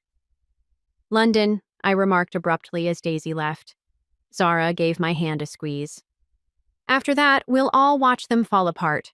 Karma in action has to be documented." It was the last time my phone lighted up. Once more, the attorney discovered something intriguing in the mortgage applications. "When is the best time for you to meet?" I reflected on Jordan's outbursts, Mom's tears, and Dad's frantic voicemails. I typed back today. "I'm all set now." "Mom." Dad and Jordan were clustered on one side of the courtroom steps, which seemed like a stage, while Uncle Reginald's lawyer was on the other spreading paperwork over his briefcase. Marcus said, pointing to the highlighted passages, "The will tampering is evident. To avoid inheritance tax, your mother shifted assets under your father's name, falsified signatures, and changed dates." "That is untrue." Mom's words reverberated along the corridor. "Stop this craziness." Willow Jordan rushed over. Her face was smeared with mascara. "My mortgage was halted by the bank. Everything will be lost for me, as if I had lost my house." I spoke steadily. "The one you simply must have. It wasn't fair to you. You are only a dreamer and an artist. I have a legitimate job." Marcus interrupted, taking out more documents. "A career built on fraud. Rental income that never existed is listed on your mortgage application. Miss Mackenzie, that's federal fraud there." Jordan's flawless exterior broke. "It was fine," Aunt Juliana replied. "She claimed to have paid till then. Up to what point I persisted in asking until you had destroyed all I had created. The hallway is in order." Courts were about to start inside when a bailiff arrived. With growing worry, the judge went over the documents. Mom repeatedly mouthed entreaties in an attempt to get my attention. At last, the judge said, "Mrs. Romero, these are grave accusations. Illicit rental income, mortgage fraud, and will tampering. It was for the family." Mom got to her feet. My actions were all protective. "Who is being protected?" Uncle Reginald came from the gallery to interrupt. "Sarah, my sister, had a clear will. An equitable division of the properties had to be made. Did you not modify that Sarah didn't get it? Jordan had to." "What did Jordan need?" I looked at her and was given everything, but I received nothing to take my house. "Because you believed she was more deserving." "I strengthened you," Mom yelled. "Jordan, everything I did helped you become self-sufficient. While, Jordan..." "What?" The voice of the judge broke through. "Committed mortgage fraud while being supervised by you." Jordan started crying. "My house cannot be lost. My fans anticipate a series about renovations. You never lived there." Silently, I said, as if it had never truly been mine. The judge cleared his throat. "In light of the evidence, all assets are being frozen while the inquiry is ongoing. Romero, Mrs. Criminal Defense Attorneys will be necessary for you." At last, Dad said something. "We pay off Jordan's mortgage with the rental revenue." "Without it," Marcus said. "Both properties will be checked for fraud right away." Mom fell back in her seat. "Please, Willow, this is something we can resolve." When Mother misplaced my admission letters to art school, I recalled all the times she had said that. When Mother abruptly sold my house and handed Jordan my education fund. "No, Mother, karma cannot be changed." With her fancy bag flying, Jordan pounced at me. "You spiteful jerk, everything is damaged by you." Uncle Reginald was on his feet when the bailiff stopped her. "Shall I share Sarah's most recent letter with them, Juliana? The one you attempted to set on fire." Mom became pale. "You're not understanding." "I completely understand," he replied. "Up until it turned like fraud, you played favorites. You're now dealing with the fallout." The magistrate struck his gavel. "Properties are frozen.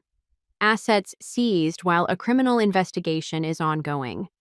Jordan was having a complete breakdown on the steps of the courtroom outside the next hearing in 30 days. She discussed familial treachery in a live webcast to her fans. The bank is requesting the return of their down payment. Dad, said Holly, we don't possess it. I reminded him that you had earned unlawful rental money for 15 years. Where did everything disappear to? Ask your mom, he muttered. She took care of everything. Mom was by herself. Finally, her flawless image fell apart. I just had Jordan's best interests in mind. I was done. Not for me. She said I made you strong. Take a look at how well you're surviving. No, Mother. I was upset with you. There is a distinction. It buzzed on my phone. Daisy is behind me, providing encouragement from London. Uncle Reginald and Marcus were already talking about what to do next. Tomorrow marks the beginning of the criminal probe, he informed his mother. I advise you to get a lawyer. Jordan's cries reverberated through the walls of the courthouse. My supporters had faith in me. I've damaged my brand. Mom yelled after me as I left. You can't abandon us like this, Willow. Observe me. Without looking back, I said. At my car, Uncle Reginald came up with me. You would make Sarah proud. You were always the strong one, she said. Robust enough to endure them. I gave a nod. Powerful enough to halt them, too. I got alerts on my phone. I'm getting evicted, Jordan. How could you harm your family in this way? Our financial documents are wanted by the police, Mom. We need your aid to repair this, Dad, so that no one could ever steal anything from me again. I erased them all and drove home to my tiny rental unit. Behind me, Jordan's idyllic existence devolved into a string of frantic social media postings, while Mom's painstakingly built dynasty fell apart under the weight of its own falsehoods. Karma doesn't always require assistance. She simply needs an audience sometimes.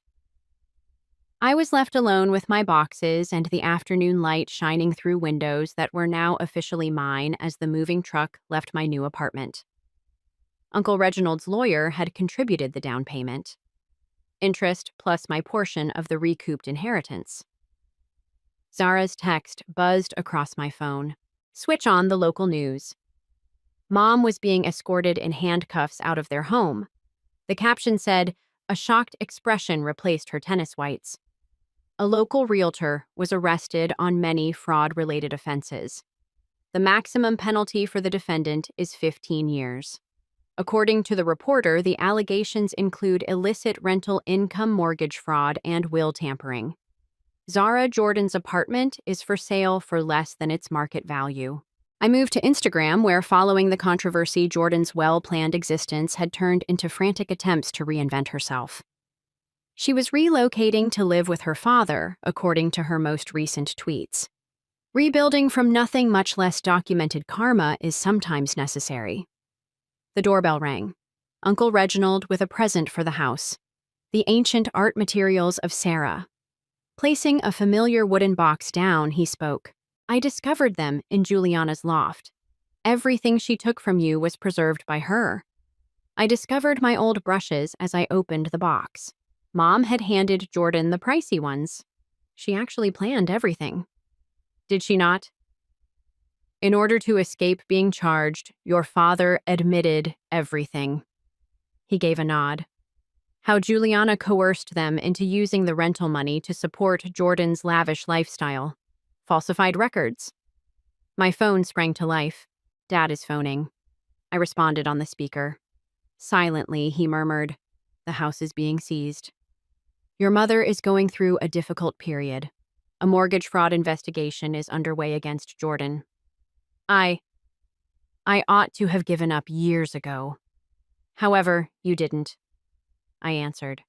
You remained silent while they tore me down. Yes, I simply do. I apologize. For everything, Willow. Daisy texted me again with a picture of her new workplace in London, and I hung up.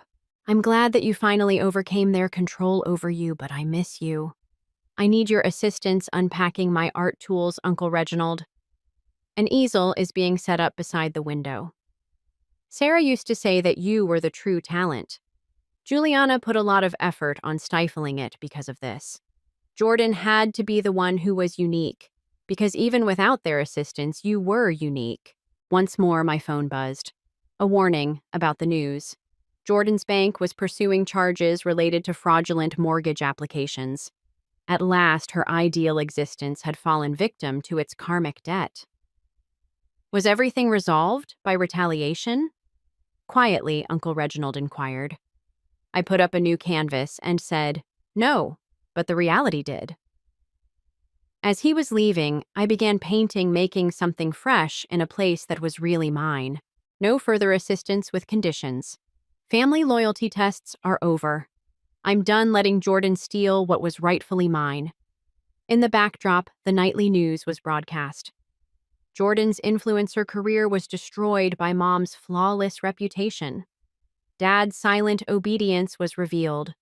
The weight of their own falsehoods had caused their meticulously crafted facade to collapse. My phone kept flashing. Mom, if you speak for me, the attorneys think I might be able to escape going to jail.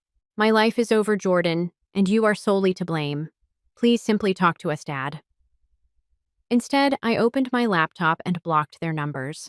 Looking through my design company emails, new projects, new clients, and opportunities unrelated to family responsibilities or unfulfilled goals.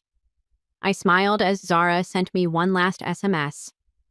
Jordan is attempting to raise money for legal bills by selling your old furniture. Karma's sense of comedy is peculiar. I surveyed my new area, which was smaller than the condo, but in all respects. My artwork was already covering the walls. Jordan attempted to replicate the sunset and painted my canvas in hues of justice as I worked making something that would never be removed, despite Mom's criticism that it was unrealistic. The metropolis beyond throbbed with possibilities unrelated to stolen inheritances or family names. Uncle Reginald. My phone flashed up one final time. Sarah would be pleased. The cycle was broken by you. I responded to the SMS. No more family members assisting one another. No, he said, just the truth. Helping truth at last. I returned to my painting and added hues that Jordan would have attempted to claim in the distance and Mom would have detested. Sirens screamed likely as once more aspect of their idyllic existence crumbled. But here, with my truth and my work in my own place, theft was no longer possible. No more love that is conditional. No more phony appreciation. No more letting Jordan get what was rightfully mine. Karma doesn't always make things better, but sometimes she offers you a fresh start and tells you to show them what you're truly capable of. I took up my brush and started to illustrate my own tale. Story 4. Hello, I'm Odilon. Their mortgage was paid by me. Their children's school meals were covered by me. I even covered the cost of their roof. However, my sister-in-law nonchalantly and shamelessly stated that my mother was not invited for New Year's since she caused discomfort to others. I stopped paying and grinned. What happened next? Let's just say that when it's lawful, silence speaks louder. Prior to diving in, tell me, what time is it where you are at the moment? Would you have acted the same way if it had been your mother I didn't plan on staying long? Only long enough to drop off the basket for the new year. A bottle of wine, some baked cookies with gold ribbon, and a few of oranges. Nothing ostentatious. Just a modest gesture to let you know that I still care, even if there was no invitation. Although it wasn't freezing, the Houston winter air had that abrasive, dry cold that gets under your sleeves. As usual, out of habit or perhaps self-preservation, I parked half a block from Evan's house. I didn't want to come out as overbearing. Never again. Lyra's taste was evident in every tiny detail as I made my way to the porch. Her wreath looked flawless, sprayed snow white. It appeared to be from a holiday catalog even though we never had snow. Classy, sterile. Family maintained, there was nothing to it. I made one more adjustment to the basket's ribbon. Breathing deeply, he went out onto the porch. I heard her at that point. I promised to shut the door if Miriam even makes an attempt to arrive. Even if she is Evan's mother, I don't care. She spoils the atmosphere. I could tell Lyra wanted to be heard by the sharpness, flatness, and volume of her voice. Evan's voice then grew softer. Here we are. Now let's avoid discussing it. Just keep things easy. This year there will be no drama. Please. He didn't stand up for Mom. He made no hesitation at all. Dismissed it as if it weren't worth the trouble. My hands were still on the basket handle as I remained still. I was not 36 for a second. Listening through the walls as my parents quarreled over who neglected to pick me up from school, I was 6 years old once more. It never really leaves you with that unseen, powerless sensation. I ought to have left at that moment. Rather, I just stood there and let their words to get ingrained in my body. Miriam. My mother was not a controlling matriarch. She didn't say anything. The type of lady who never once sought to be honored, worked 2 jobs, and forwent purchasing a winter coat in favor of new school shoes. In the hopes that Evan would bring the kids, she prepared a batch of gumbo large enough to feed a dozen last year. Pretending she didn't mind dining by herself, she waited by the phone, checking the time every 15 minutes. She destroys the atmosphere that the woman created. She was the beginning of all our positive experiences. I cautiously placed the basket on the carpet and retreated as though I had entered someone else's narrative. Don't knock. No doorbell. No farewell. Back in the vehicle. The quiet felt oppressive. My heart thumping in my chest, I gazed at the steering wheel. It was something colder, not anger. Deeper. Only a few weeks ago, I could still hear Mom's voice. This year, honey, I don't want to be a burden. I might just prepare a small meal for myself. A little meal for a woman who used to feed all of us first and then serve herself any leftovers.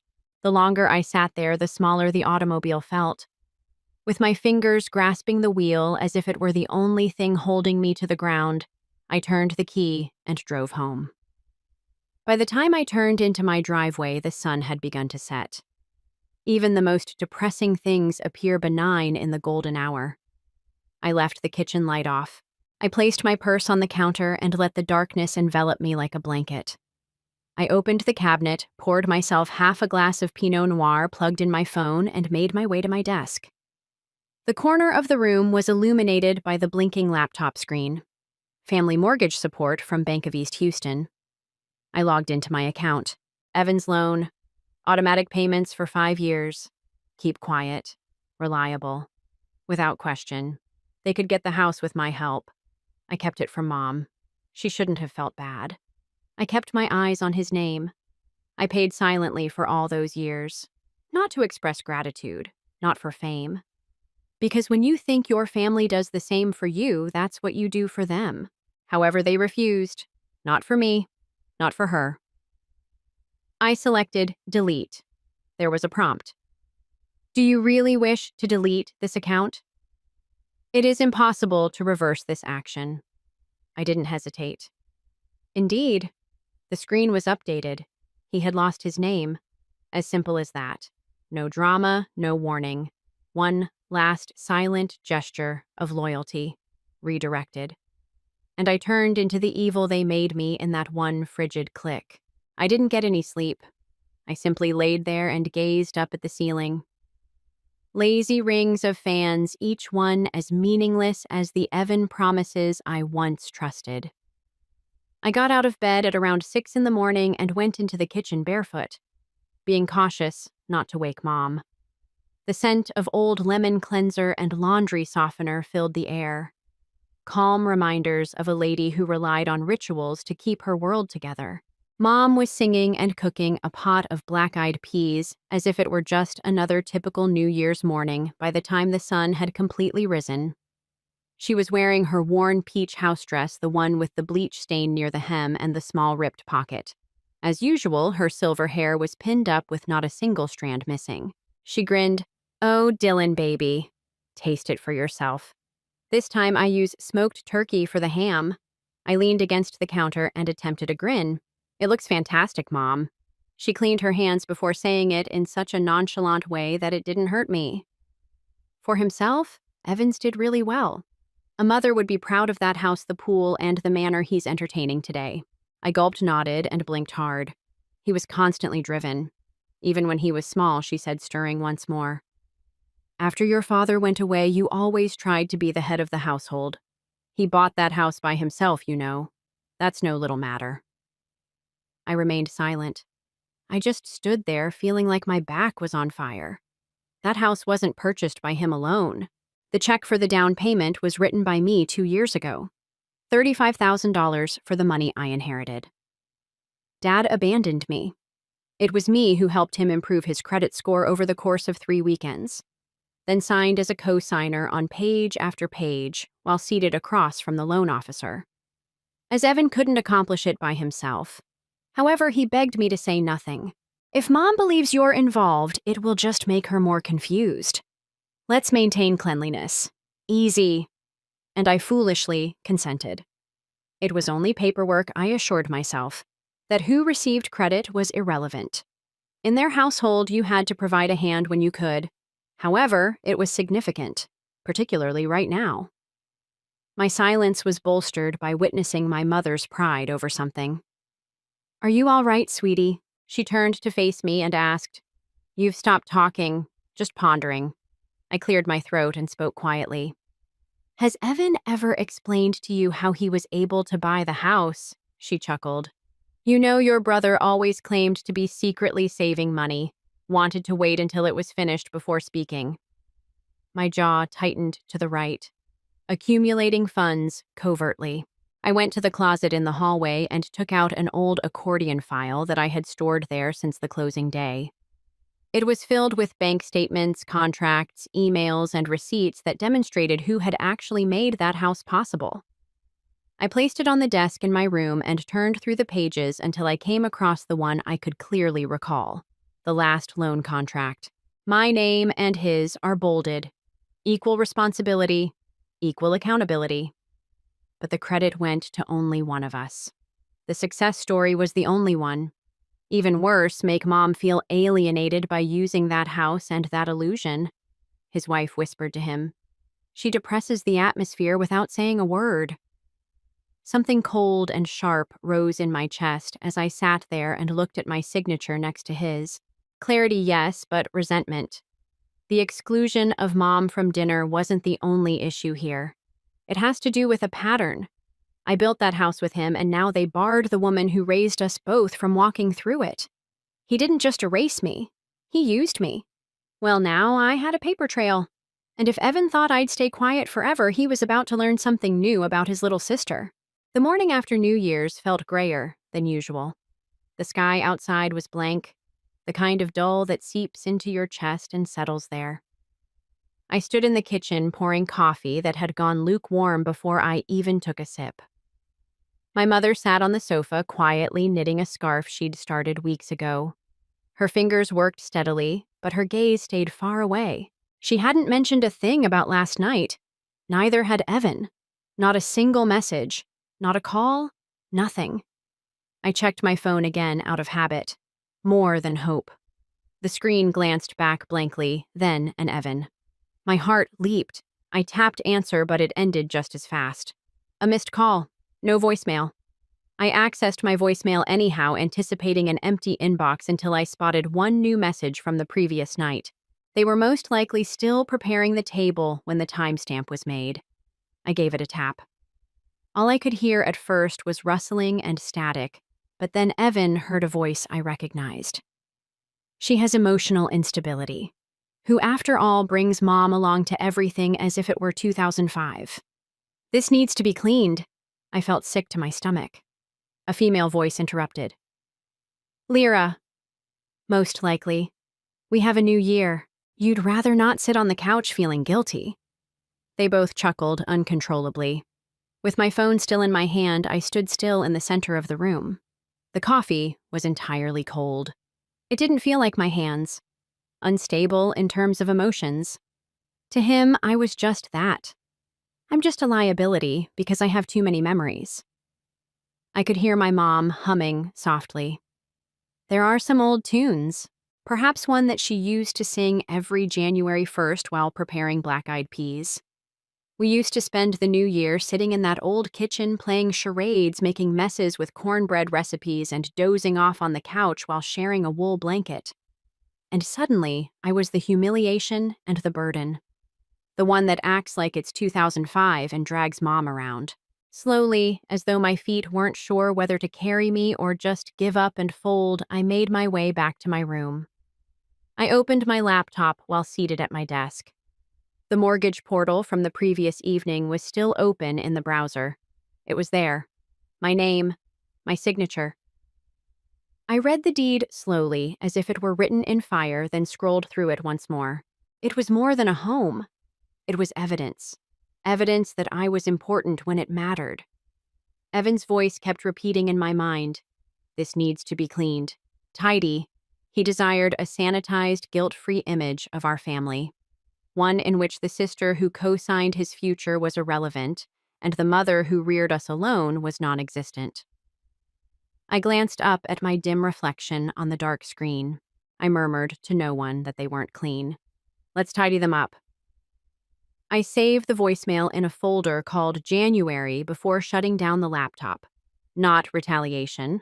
Not quite yet. However, the seed was now broken open. The call was cut off. I just sat there for a long time, gazing at my screen's silent hum. I wasn't shaking. No more. The pain in my chest was replaced by something colder. It had a purpose.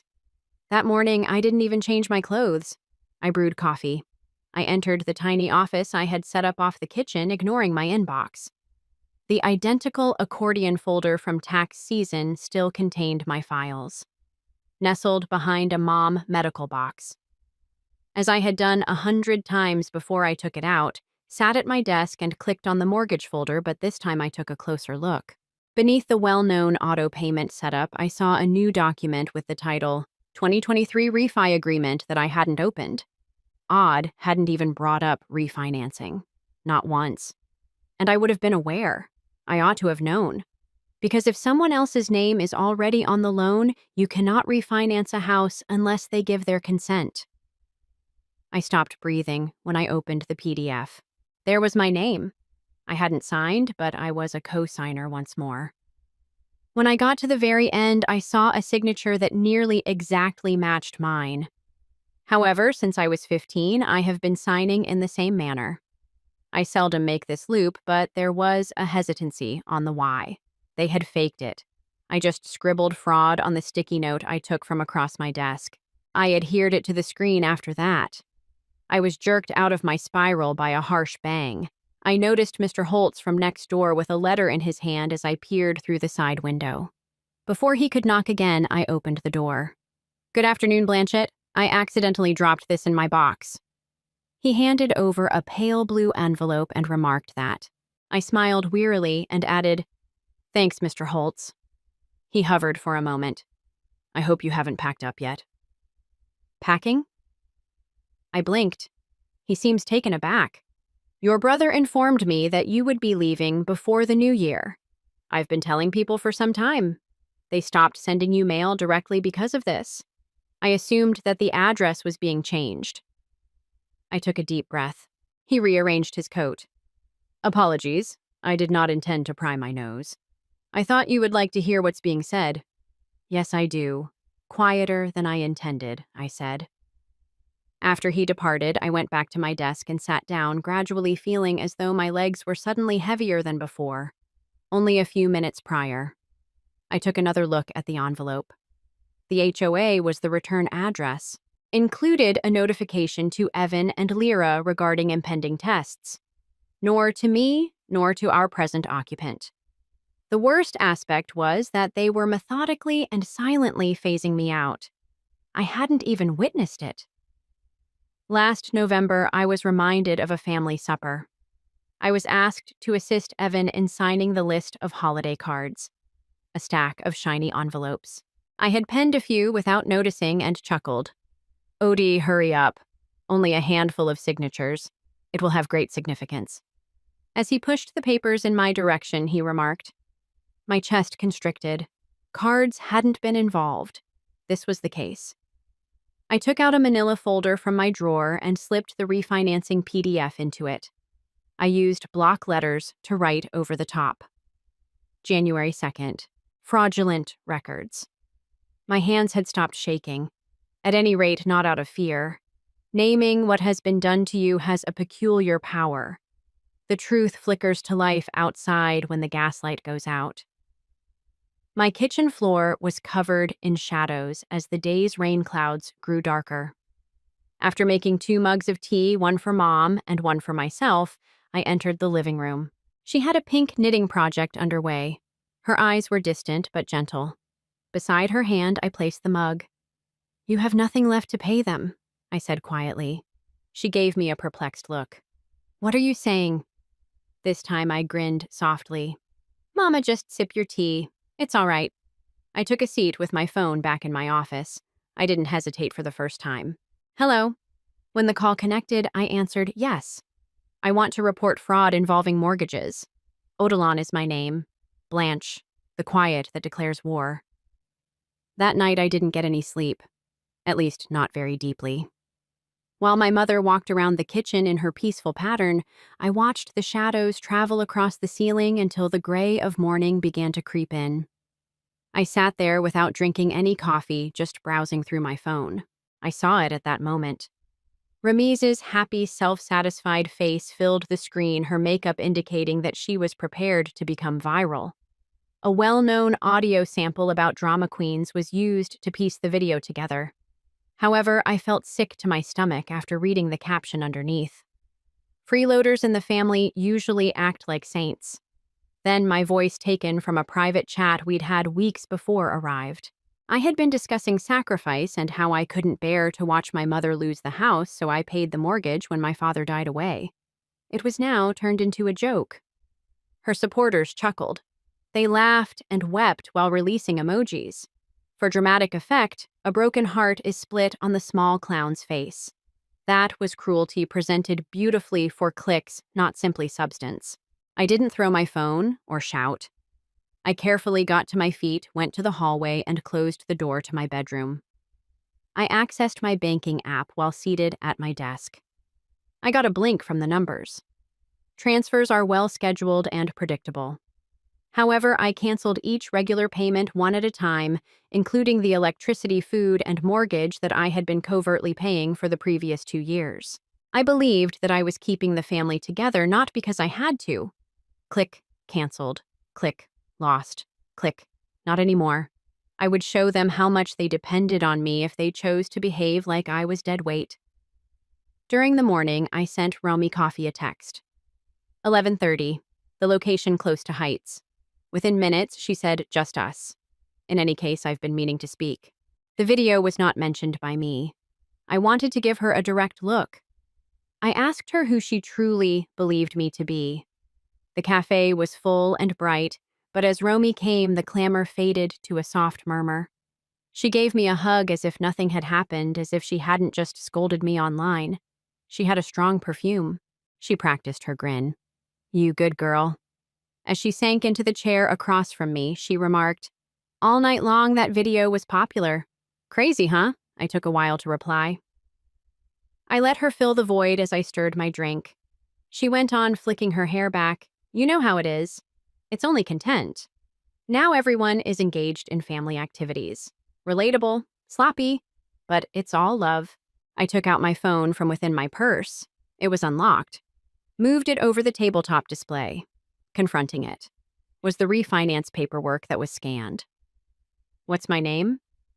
My phony signature. A non-existent notary. She froze, leaning in. Her cheeks lost their color. She said too hastily, "I didn't do that." I remained still.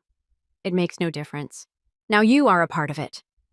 Her hand briefly touched the phone before pulling away. "This is not content," I muttered. "It is considered a crime." For another time, we sat in quiet. She didn't grab her latte once more. I got up and walked away. Dead leaves were scattered on the porch by the wind by the time I turned into my driveway. The air within seemed thick, strange, like if something had changed. My mother was crouched at the sink, her shoulders trembling as I entered the kitchen. The sound of her trying not to cry broke the silence like glass, even though she had her back to me. I stopped and watched her struggle to keep her composure. For what purpose? For them. I said nothing at all. I went by her. out of clarity, not coldness. I no longer had to bear this weight. There was a weird, misleading quiet the next day. The sky was gray, the type that gave you the impression that everyone was holding their breath. A warm mug of unopened coffee sat next to me while I worked at my computer. Like everything else, the aroma was sharp, yet far away. There had been almost little sound during the morning. Mom had been busy cleaning areas that didn't require it. I gave her permission. Since I had stopped the mortgage support, we didn't talk much. Nothing needed to be explained. We didn't have a chilly quiet. It was worn out. By early afternoon, I was in my office going through a pile of old files. I was labeling folders for the lawyer I had subtly phoned the previous evening. Every paper and form receipt turned into a weapon. Facts did not recoil. Paper told the truth. I was distracted by a faint knock. Our elderly neighbor from 3 houses down, Mrs. Hennelly, was grinning and holding a red festive letter in her gloved hand when I opened the front door. "Dear Odilon," she said softly, "I had this in my mailbox. It must have been confused. Although your name is listed beneath the barcode, it is addressed to Rami." "Odd, huh?" I narrowed my eyes and took it. "I'm grateful, Mrs. Hennelly." She paused. "I hope all is well with you. People in this area talk a lot, yet not all of what they say is accurate.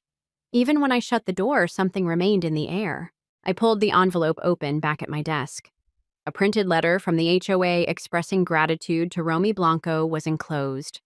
Not me for launching the Christmas Giving Initiative and philanthropically setting up contribution campaigns for families in need.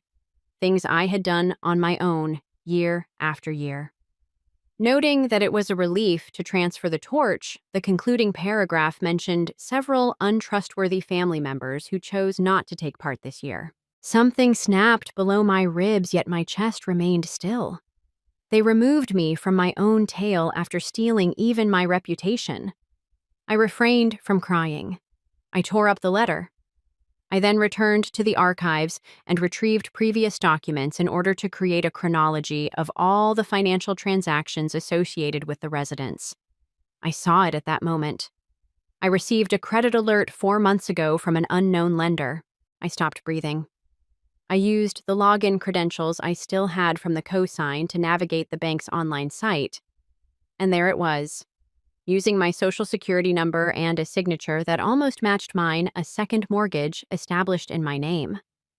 I hadn't touched a pen, though. It struck like a steady, gradual landslide. This was what my own parents had done. They hadn't inquired at all. It was a silent shock. The revelation hit like a searing steam beneath the skin. Invisible. Unstoppable. I listened to a voicemail from the previous autumn. Dad's tone was uncertain. "You wouldn't comprehend. All we needed was assistance." It lasted for a short time. His devotion had always been conditionally coded. He has yet to acknowledge their actions.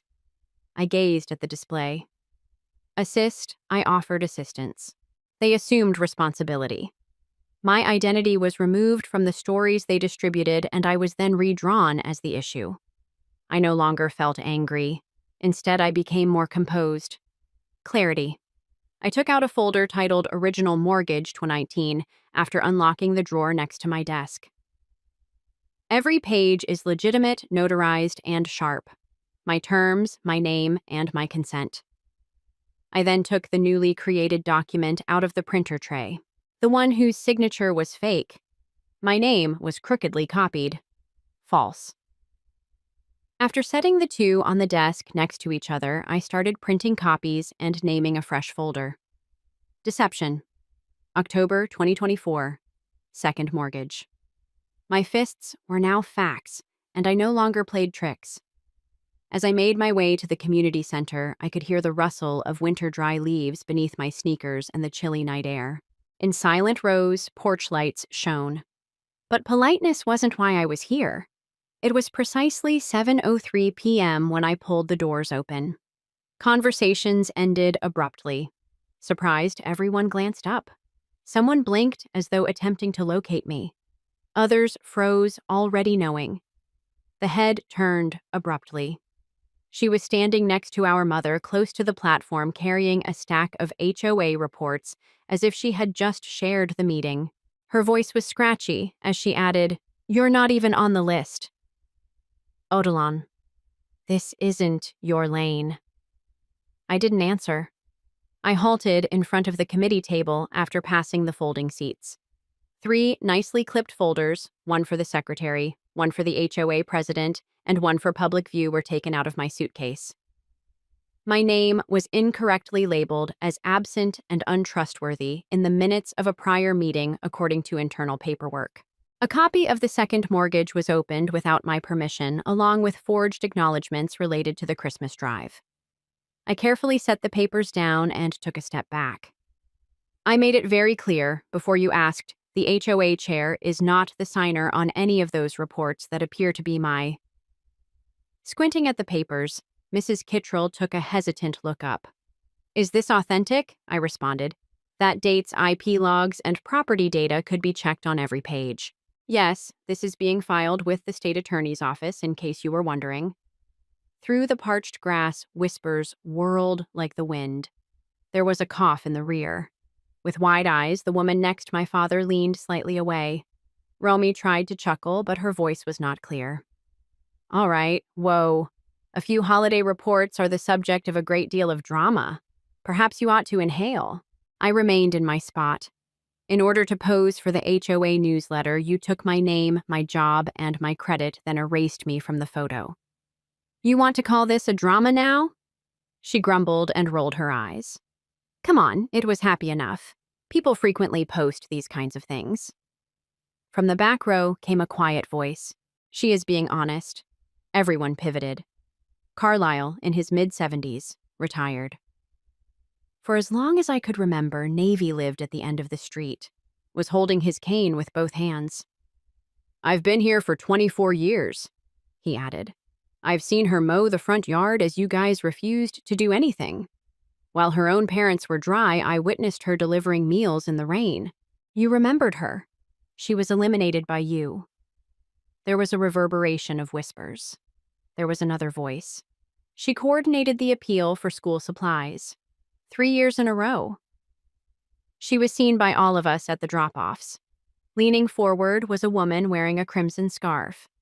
Romy informed me that she no longer wanted to be a part of the neighborhood after moving out of state. Romy went pale. My mother refused to look into my eyes as she stood silently next to her. I looked at the board of the HOA. "I'm not pleading for pity. I'm requesting responsibility." Romy made another attempt. "This isn't how I intended it to go." All it was a confusion of communication. I didn't recoil. "So why would you fake my name? Why reroute donations? Why did you get all the credit? And I'm blamed for every failure." The room held its breath. Mrs. Kittrell tapped the table with her pen. "In order to decide whether to alter and rescind the HOA annual summary, we will hold an emergency vote." With a loud sigh, Romy slammed her binder shut and said, "We can't pretend we didn't hear this." "All right, do as you please." Without saying another word, she pulled her chair back and ran out of the room. Our mother silently followed, head lowered. "I don't move." Mr. Carlisle gave me a nod. Steadily and slowly. He asserted that certain facts don't require yelling. All they need is a microphone. I was not lulled by the silence that accompanied me home after the HOA meeting. It made everything clear. 2 days went by. In certainty, not in peace. I was sitting at my computer in the tiny condo I had moved into after being forced out of my childhood home on the morning of January 8th. I had selected a different type of silence to fill this room. No more yelling in private rooms. Dinners should not be passive-aggressive. Do not tread on toes. Only the flickering cursor on my computer and my breath. Reaching for my phone, I called the bank. "Hi there. I want to modify a mortgage account that is currently open." There was a professional friendliness about the woman on the other end. "Of course. Could you tell me the address of the property, Larkspur Lane 81? "Hold on. Typing." "Indeed. That file is currently active. How can we help?" I inhaled steadily. observing the sky outside the window as it begins to turn gray. I must step down as a financial guarantor. I shall no longer be making contributions to the loan's installments as of right now. The agent paused. You're starting the complete withdrawal of responsibility just to be sure. Indeed, I've already sent in the necessary paperwork. My lawyer will investigate further. You get it, Miss Blanche? That will be processed right away. I ended the call. Cleanly, not triumphantly. No second thoughts. The ripple struck in the late afternoon. Precisely 4:12 p.m. It buzzed on my phone. A message from an unidentified number. Perhaps you would want to know. Your family is shouting at the mailbox outside. Jeanine across the street observed something about foreclosure. Not a single emoji. Simply unprocessed data. Even the neighbors had had enough of sugarcoating just like everyone else. I didn't answer. Then the phone calls arrived. The house line missed 3 of them. Ramus number 1, a second followed by a third. I didn't respond. The voicemail followed. My mother gave it to me. Her speech sounded tight, subdued, and lower than normal, but not out of regret or concern. Odilon. I didn't intend for things to turn out this way. You are aware of your father's reaction to being pushed. Romy, too. She didn't understand you then. However, we can resolve this. We still have time, I believe. Before people start talking seriously, we just need to talk. After a moment of staring at the screen, I hit play once more. I have heard the same tone and voice for years. Measured, calculated. Shifting responsibility is always just one syllable away. I removed it. No response. Not a drama. Nothing but quiet. I reclined in my chair, then took the red folder I had made the previous evening out of the drawer next to me. Within. Every timestamp transaction connected to the second mortgage, every screenshot, and every falsified document. The items were identified, arranged, and compared to one another. A little pop-up window emerged in the upper right corner of my desktop as I navigated through the folder. I sent the scheduled email at 5 p.m. It had been sent out on schedule. Keep quiet, unstoppable. The list of recipients was unimpressive. It was intentional. Directors of local charities, the PTA board, the HOA leadership, and a few journalists. One lawyer? Not to make them seem bad, not to impose punishment, to put a stop to the falsehoods. And I muttered to no one in particular as I saw the confirmation window disappear from my computer. I've already repaired it. I dropped the mail into the HOA box, expecting nothing. Not at all. I wasn't near the window waiting. I neglected to check my email. I kept the fact that I had turned in the paperwork a secret. Still, it arrived 3 mornings later. The most recent HOA newsletter had a lengthy paragraph headed, "Acknowledging the oversight," tucked away between parking reminders and landscaping updates. My entire name, Miss Odell Ann Blanchard, a longtime community member, was utilized. Pointed out to us a number of unapproved attributions and errors in recent neighborhood reports. Then they lay everything out with silent accuracy. The illegal mortgage activity, the misleading meeting minutes, and the abuse of charitable credits. Not much fanfare, just the facts. Recycled paper in black and white. Someone knocked on the fence gate the same day while I was pruning the frozen rosemary bush on my house's side. 2 houses down, I turned to see Mr. Huntley carrying a shabby flannel jacket and a thermos. He grinned. I wanted to express my gratitude. A few of us. We have to land that reality, even though it took longer than necessary. I simply nodded and accepted the thermos without saying anything. Tea with cinnamon. Still warm. 2 hours later, there was another knock. Mrs. Draper, who I hardly recognized as a teenager at the time, had once assisted me in carrying books from my car. No one lingered. It wasn't made dramatic by anyone. All they said was what needed to be stated. That night, I took a few more deep breaths. At 6:52 p.m., the call came in. In the middle of my silent table, I was lighting a candle. As soon as the name appeared on the screen, I almost let it go to voicemail, Mom. But there's more. It was picked up by the version of myself that no longer cringed when standing by myself. As if the words had been waiting in her tongue all day, she spoke rapidly. Odilon, I just finished reading the newsletter. How come you didn't inform us I waited? Not with rage. Just patience, she said, her voice a bit harsher now. Do you really want everyone in the neighborhood to believe that we took anything from our own daughter? I gazed at the modest, steady flame. No. When I eventually quit covering for you, I want them to know it. Keep quiet. You have no idea how it is for us, she added quietly, as if that would still be effective. I know what it's like precisely. I halted for that reason. You're being unkind, she muttered. I gave a headshake. She couldn't see it, however. I'm being explicit. That's not the same. One more pause. The sort that implores you to fill it with regret. I didn't. I assured her I wasn't furious. I've finished portraying the daughter who finances her way to love. Quiet. Before she could answer, I hung up. And it was peaceful in the nicest sense. I had a little meal later that evening. No official invitations. Only a handful of buddies. Eve from the office. When I got the sick Marcus, who assisted me with my refinance research engine, once gave me soup, those who remained after seeing the true fractures. Nobody inquired about relatives. All they did was refill one another's drinks and pass bread around. There was no cake when dessert time came. Marcus took out a solitary beeswax candle and placed it in a ramekin of custard, even though I hadn't arranged for one. His glass was lifted to endings. Oh, he said, and to the lives that we recover in their wake. I grinned. I agree with it. The framed picture that had been there longer than any furniture caught my attention as I entered the hallway after everyone had departed and the final dish had been cleaned. 1999's New Year's Eve. Romy, Evan, and I, Mom and Dad. Everyone is grinning. Everyone was acting as though they didn't see the gap between us. I didn't remove it, but I also didn't bring it with me. I switched off the hallway light after leaving it on long enough to see the shape of who we had once acted out. I went back to